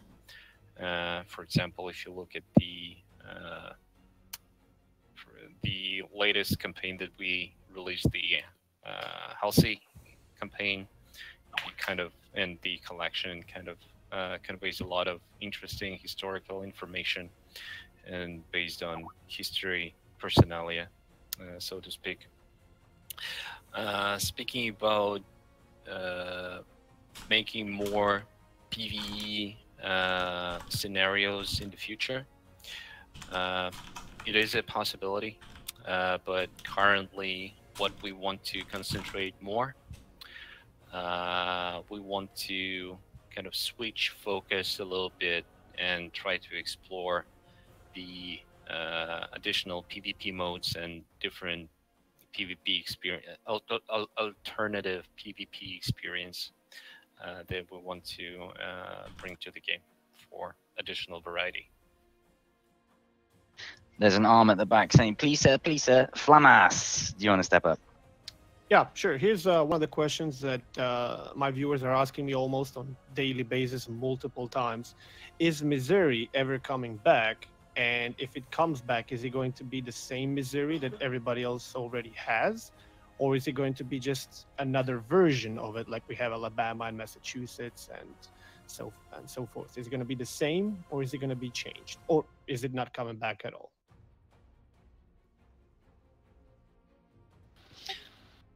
Denny? Yeah, this is, I don't remember out of my head what is the current status on this exact ship right now. But we definitely not bringing it back in the nearest future as a sellable ship. It might be introduced back in some alternative mode. It might pop into the arsenal in the future or something like that. But we're not planning to bring it back in forms of free experience ship anytime soon. Okay, Farah, would you like to go? Yes, thank you. Quick question. Following on a little bit from the historical battles, something that we've been doing recently is making use of the training room, with specifically having kind of CV-centered strike groups, kind of tournament stuff. But the limitation of the training room is currently set to 3 carriers. how difficult would it be to make it perhaps say 4 or 5? And the reason I say 4 or 5 is because the Battle of Midway was 4 carriers versus 3 carriers, that type of stuff. Is that something hard to do? No, it should be relatively easy to do. I just making a guess right now. I believe the limit to the carriers, limit to the amount of carriers was mostly implemented to avoid the possibility of some people trying to crash our service by creating strangers. Yeah, by creating a lot of training rooms with tons of carriers in them. And basically carriers cause a lot of load on the server. And if you kind of want to cause a lot of load on the server, creating a lot of training rooms with 12 versus 12 carriers would be the best way to do this. So it was more of a protective thing, but you said you want 4? I'm going to ask for 5, but 4 I'll take. Okay, we just need to look into it. It shouldn't be, I believe it shouldn't be too difficult. Thank you very much. Flamu. Well, damn, I actually had multiple questions. I'll just choose one and I'll add a plus afterwards. Captain perks, is there any plans to take a look at them? Because as they are right now, there are some perks that are basically mandatory. There are ships that are pretty much designed around, for example, IFHE. In fact, the entire new upcoming light cruiser line, the American light cruiser line, practically needs IFHE to be effective. And of course, DDs have to get concealment expert and so forth. Is there any plans in the future to perhaps rebalance that a bit? I believe the closest big iteration on changing the perks will come alongside with the carriers, because there will be changes to all the AA-related perks. Speaking about the other perks, Ivan, maybe you have something to say on this? No, I guess you're right. I think we'll take a look at the perk system when we redesign it for the new CVs, and maybe some of them will be changed and maybe not. You're not known but to be a humble man, I think but I wonder. I think I am actually humble. I think there won't be any changes before the CV rework. Fair enough. You're the hero we need, Flamu. but not the one we deserve. Thank you for the 9 I wanted months. to ask something else, but considering Fada already asked this, I'll just link to that.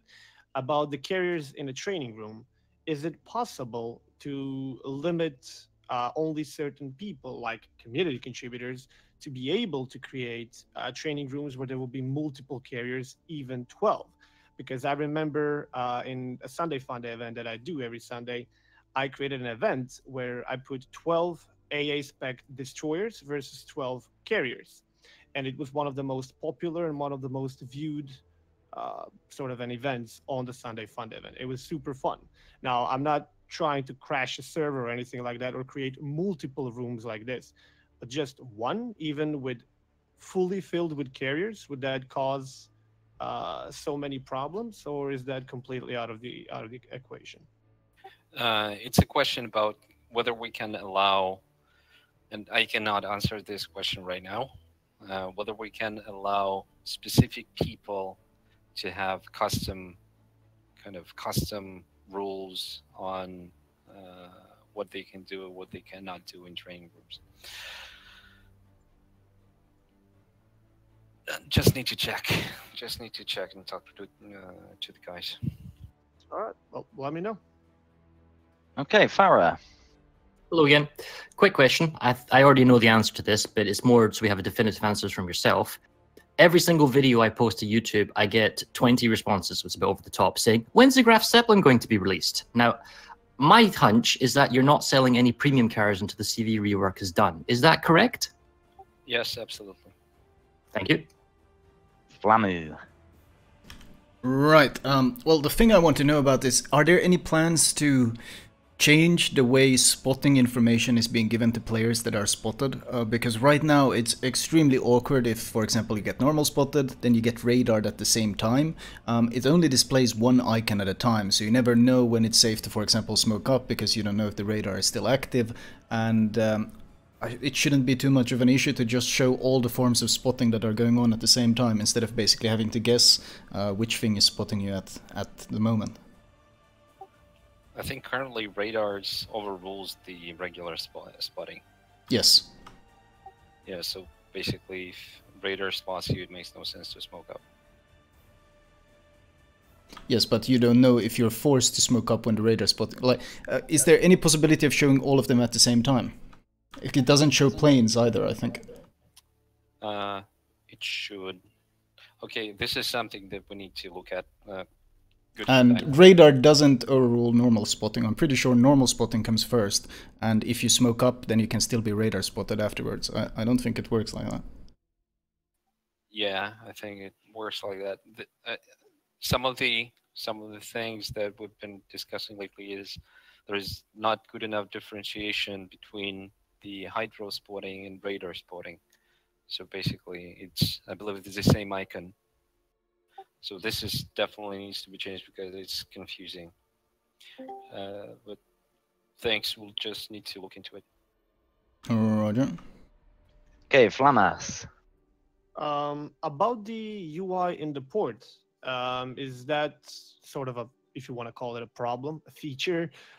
Is it ever going to get improved to the point where it's just going to be a click and the thing happens, or are we're just going to get accustomed to the feature that every time you click, the whole kind of game just stutters for even sometimes up to 10 seconds, even though you have a pretty awesome PC?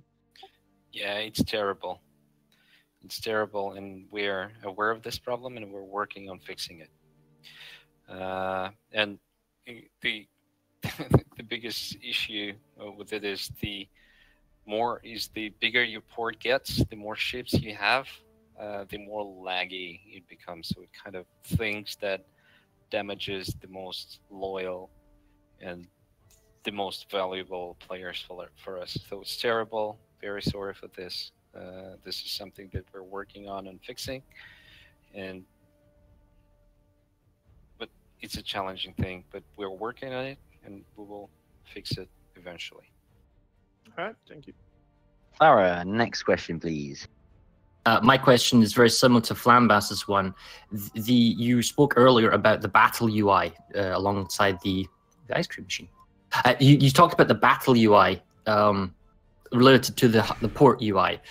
Is that the thing that limits the number of mouse inputs that the game registers? Because as a carrier player, there's this sweet spot where you can't put too many mouse clicks in and not too few to control the planes. It has to be like kind of this middle ground, and it's very frustrating. Where other games, you can spam 1,000,000 times and it's just limited by the number of times you can hit your mouse rather than the game being limited. Yeah, it's a very, very connected thing. Is there a ETA on next year, end of this year, rough gut feeling where you might be around to that? We are working on it right now. And this is not something that goes like poof and it's done. It will be a long series of incremental improvements over time. Okay, Flamu. Right, more about the UI. Will there be any options to provide some sort of customization? For example, something a lot of my viewers ask is about UI scaling. For example, people who use 4K monitors, they really struggle with the UI size. Yes, this is something in the work as well, and something that really hope will be delivered this year. Fair enough. Flambas. You mentioned about the season 4 being the most successful season. Now, pardon me, but I don't remember which tier that season 4 was. I'm thinking it's tier 8. Me neither. Yeah, okay. I believe it was tier 8. Yeah. And the tier 9, sorry, not the tier 9, the season 9 being the second most successful. And I wasn't sure exactly which parameters you were talking about to make this conclusion, but at the end, it sounded like you were looking at the number of people participating. Now, isn't it obvious that the longer the game goes, the older it gets and more popular, more people are going to be participating? And if that's your way of judging, if it was more popular than the previous, is that really viable option? The answers I got was the results of the survey that we've sent out to the players, and they've been filling out the survey, and this is the results of the survey that I've been referring to. And I'm just looking at different answers on this right now, and surprisingly, for example, Season 4 was ranked as the best season in terms of what is the got the overall highest score. But on the question on how do you think the season was improved compared to the previous season, it is the worst season. So only 46% of people replied back then that it was a better season compared to a previous one. While for Season 9, 76% of people said it was better than Season 8. So by the way, we've been discussing actually today that that it might be a good idea to maybe make a video or a more elaborate blog post on how we approach Belfast the survey, how surveys the ranked seasons, how we evaluate them, how we approach to the design, and something more exciting than an infographic with sometimes random numbers. Not random, but numbers that don't really tell a lot of information to players who understand the game in every detail. Okay, could I just ask one small question regarding the rank statistics that you guys showed online? Yeah, far away. I made a video about this. There was a paragraph showing how many people in percentage have ended on which rank at the end of the season. And apparently there was like 237,500 people participating. And in the percentage, I think it was like 60-70%. Like what happened to the last 30% that don't belong in the thank you for the 23 ranks? I guess I can answer that. It's not particularly like that. As you can see in the infographic, it mentions only the certain ranks, not all the 23. So the percentage is the number is for that rank in particular, not the Snowdrop Fox. That's never it's gonna a bit happen. confusing, yes. All They the make other money on percentage that. are basically in between the ranks that are shown. Roger that. That's never gonna happen. Yeah. Clyde the Monkey, welcome. You've next. Hello, guys. About the division window, is it ever going to return back to the good old non-chat division window? Because the one we have now is infuriating. It's big, it's all over the place, and nobody that I know use the text channel at all. We use voice chat, most of us. Is there any possibility to get the old one back, or? Yeah, can you toggle it on, maybe? I will. Yeah. I will bring this question up with the development team and see what we can do. Yeah, like it is now, it's better to not be the commander because you just press the ready button. You don't have to have the division up, but when you're the commander, you need to have the division window up to ready up for battle and so on. Okay, Farah, would you like to go next? Yes, thank you. Being a veteran of ranked and one of the few masochistic people that do it with a carrier every time, my question is, how do you feel currently about the Save a Star meta? Because I can tell you that from experience, people don't play for teamwork for the win. People play selfishly for their star. The Save a Star is the loser. So if they save their star and they lose, who cares? Whatever. I don't care about my other people in my team. And a carrier, the way the current base experience works, always loses a star. And it's extremely frustrating because I always do team play.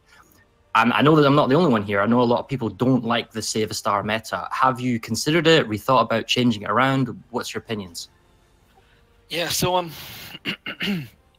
we understand that save the star thing kind of damages the kind of the team play aspect of the game, but in general, it really improves the overall performance, overall impression of ranked for the majority of audience.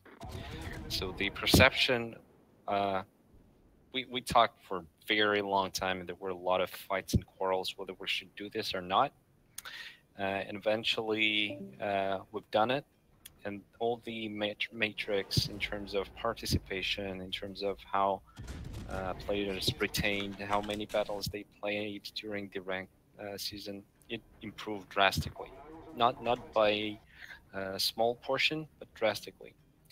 That means that this change, while could be damaging for very high tier players, because they understand the concept of team play, they understand the kind of all the aspects of playing for the team and not just aiming to win.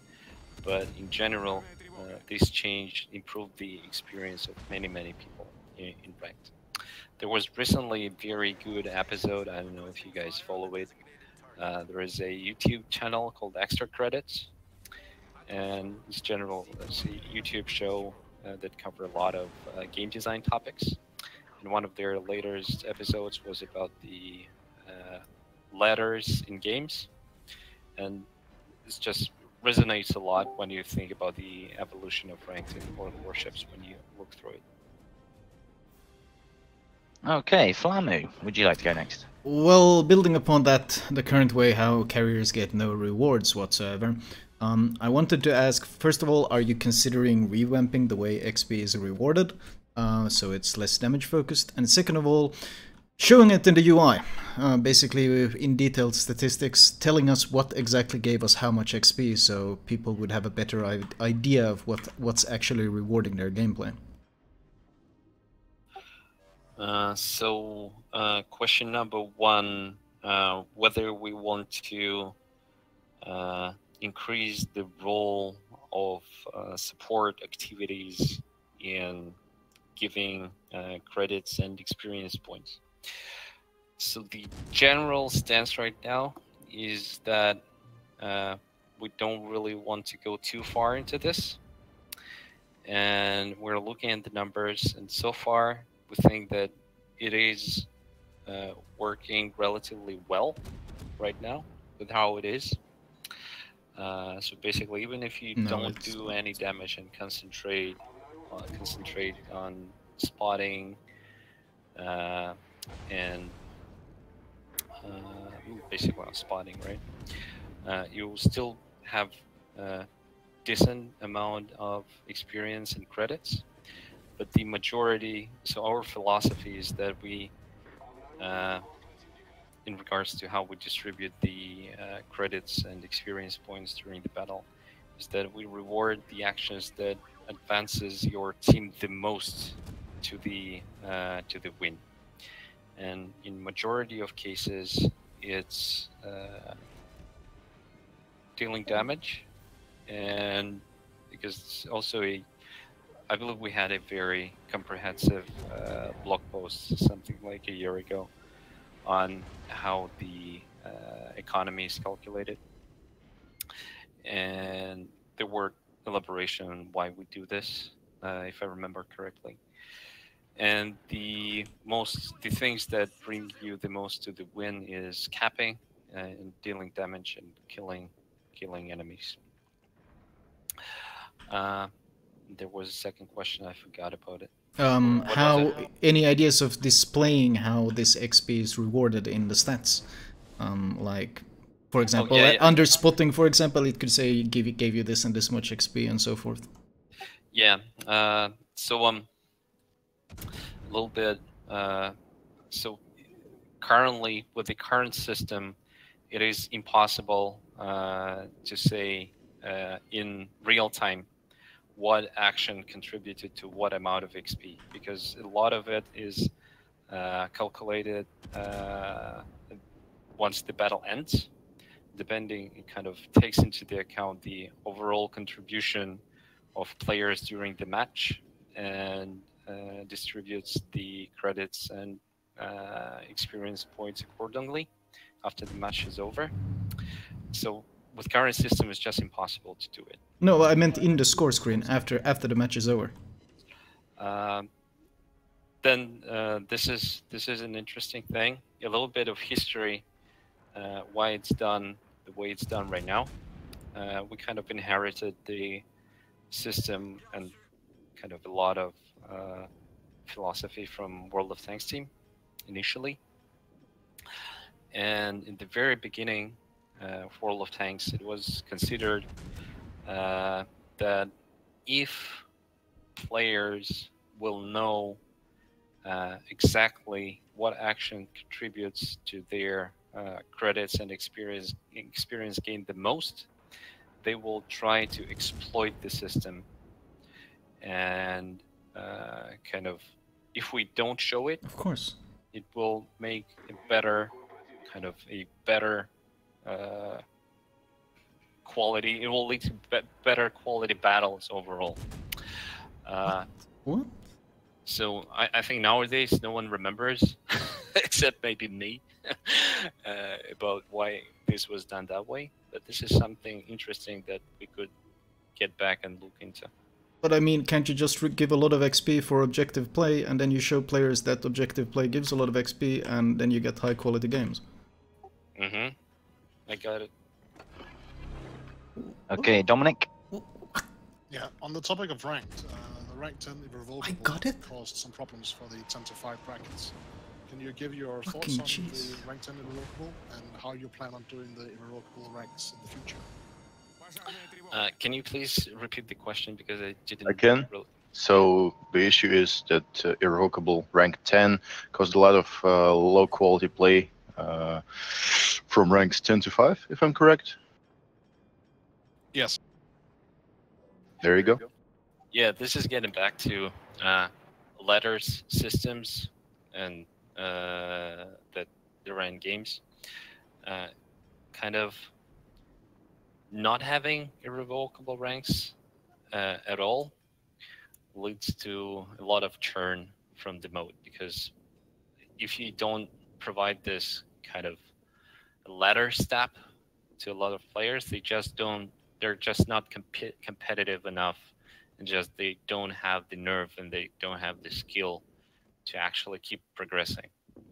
And placing it too far away from the top ranks kind of reduces the amount of... This is all the kind of the balance between how accessible you want to make this mode and how it's about the separating the most hardcore people on top ranks and less hardcore people on bottom ranks. So there got to be this threshold somewhere. And with that latest season, this threshold happened to be on rank 10. That means that less skilled people got to rank 10 because they see this flag and they go like, yes, I can reach this flag, and so I will play more. And eventually they get into the more hardcore space, and they're not skilled enough to be in there, but it will take time and they will become better, and next season there will be better players. So I think this is something that's extremely difficult to solve, because if less skilled players will not be getting to this more challenging gameplay, they will never improve. So there is always, with every ladder system, there is always there are always questions like this. So I think this is the bane of all sorts of rankings and all sorts of ladder systems that games have. Excellent. 20 boy, you're up next. Yes, I had a question about the bots, because it seems they can't be premium ships, and I had a series called Sunken History where I recreated historical battles. But for example, Enterprise or Scharnhorst, I can't use them as bots, so I either need to use real people and need their time, or I need to have a lookalike ship. Could there be premium ship bots? I think it goes back to the question of having more customized, more custom options for basically for you guys when it comes to the training room. I just need to talk with the team and see what is possible to do here and how expensive it would be to do this. Okay, thank you. Arun, you had a question. Sure, in a second. So on the topic of XP for support roles, how about giving experience for giving a smokescreen to our allies? Good question. Unfortunately, I'm not the this hardcore economy questions. I cannot give really good answers to them because I'm not really into details. Maybe it's just I got Phil standing in front of me. I think it's worth to have another post on the economy, how it works, and maybe bring up some of those questions that you guys are talking about in this blog post. Phil looks very angry now. Farah, did you want to go? Yes, please. I realize that the carry rework's a while away, and this is more about when it comes, but have you considered hero captains? We currently have 6 nations with hero captains, and when I mean a hero captain, I mean a captain that gets an ability that's like a bonus. So for example, the turret rotation or the adrenaline rush bonuses, that type of stuff. We don't actually have a hero captain that gives a small perk to a carrier related skill, what's considered the main carrier skills. Is that something we can expect maybe in the the carrier reworks down, maybe give us a captain that actually has to do some stuff like that? Yes, I think so, absolutely. Okay, another one from Farah. Go again, sir.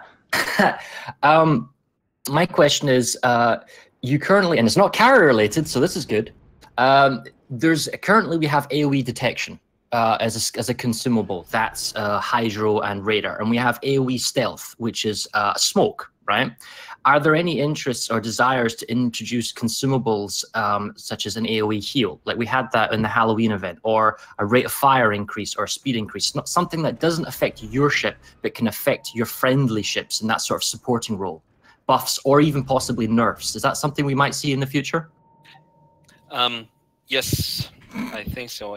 I think right where we stand right now, we are more open to such sort of consumables and different abilities than we were, say, 2 years ago. So I believe there is a chance that such things will appear in the game, and not just as parts of PvE mechanic per se, but as part of random kind of core game mode of the game. There was something else I wanted to add, but I forgot. Sorry. That's okay. You can have a couple of moments to think if you like. Actually, no. 20 boys just slipped another one in there. Go on then, 20 boy. Great. Since we have the new night battles, will we get lights on the ships? So that's a very complex, very complex thing. So current night battles, I can't really say that the night is dark and full of terrors, right? True. So when it comes to having like true night and true source of light. Please read my question above. It requires us to change the kind of the rendering pipeline that we're using. This is a lot of technology work. We are doing a lot of technology work right now that will not be seen for quite a while. But somewhere in next year, I believe we'll see quite significant improvements in general visuals of the game, general smoothness of the game, and stuff like that. And who knows, maybe real night battles will be there somewhere. Thank you. Farah, you'd like to go? So the legendary captains, those are Yamamoto and Halsey, right? They have really cool visual effects with the main guns. You fire them, you get the kind of a red tracer. Now, again, unfortunately, this is a carry question. We don't get those benefits because we don't fire our guns, which is fine. It's understandable. But how hard would it be from a graphical point of view to put a really small little trail behind a plane? Think Tron light bike type of thing, like just a little red tail, because that would look badass and you'd know you'd have a hero captain on that. Yeah, it's absolutely possible. And do it. Yeah, okay. Flamu, you got a question? Yes, people have been asking multiple different ways of potential ways of limiting like the effect of radar, and some of the suggestions have included either if a ship is radared, he gets a dispersion buff, meaning anyone shooting at him has slightly worse dispersion, or alternatively an ECM smoke, which would basically be less effective than a normal smoke, but would also protect against radar. I've seen many different, those were just two different suggestions. The base question is, are there any plans on limiting the effect radar has right now? Because as it is in the game right now, it's a very overpowering consumable. Yeah, so I believe we talked about radars like five times today already. We are, I can't provide an ETA on when we're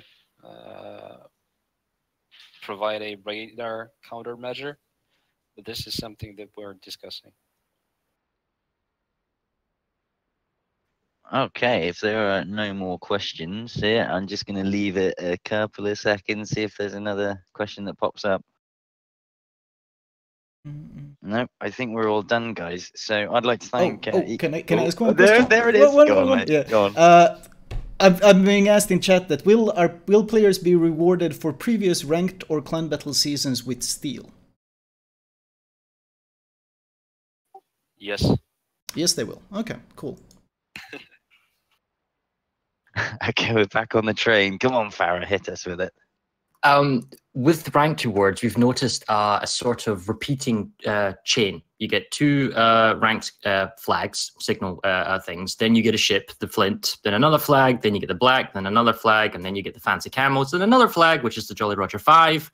What's coming for next season? Do you have a secret ship up your sleeves, or will it just revert to you earn steel or coal and you get to choose from your shop of things you want to buy?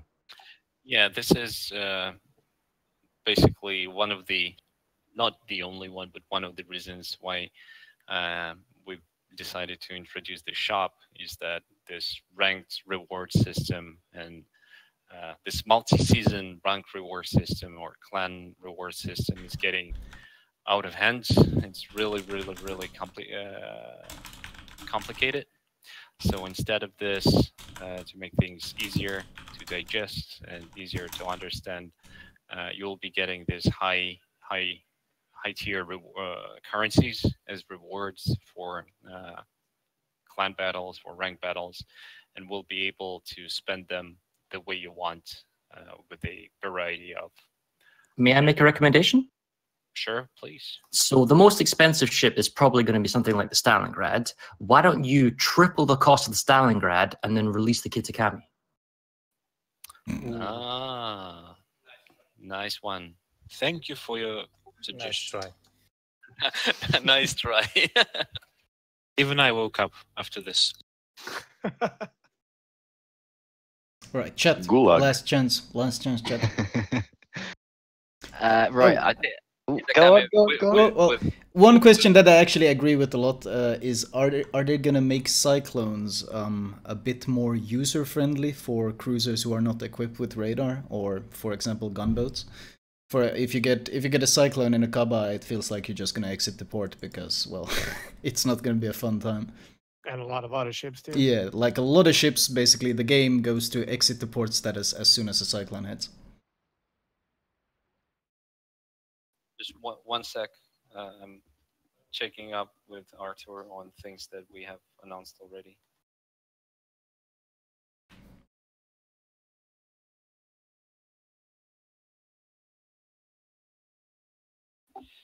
Yeah, it's speaking about the cyclone changes in the nearest future. What we're going to test is kind of dynamic weather areas that move around the map. Something that you might have seen in Halloween and space battles. Yes. Oh. A evolution of this mechanic, and if it works fine, maybe it will replace the cyclone. Cyclone is fine. Fuck. Eduardo, yes, cyclone is fine if you're playing a ship that's Right, good in guys, cyclone. excellent. If that is everything, and there's no last minute requests, I'm going to wrap it up there and say thank you very much indeed to Ivan and Daniil for the time that you've given us this evening, and also thank you to all you guys who have turned out to ask these questions and to have this discussion and keep helping us to improve the game. Yeah, it was a pleasure. Thank you. Yeah, thank you very much. Thank you, guys. Was a pleasure. Thank you for the questions. Some really cool ones. And guys, if you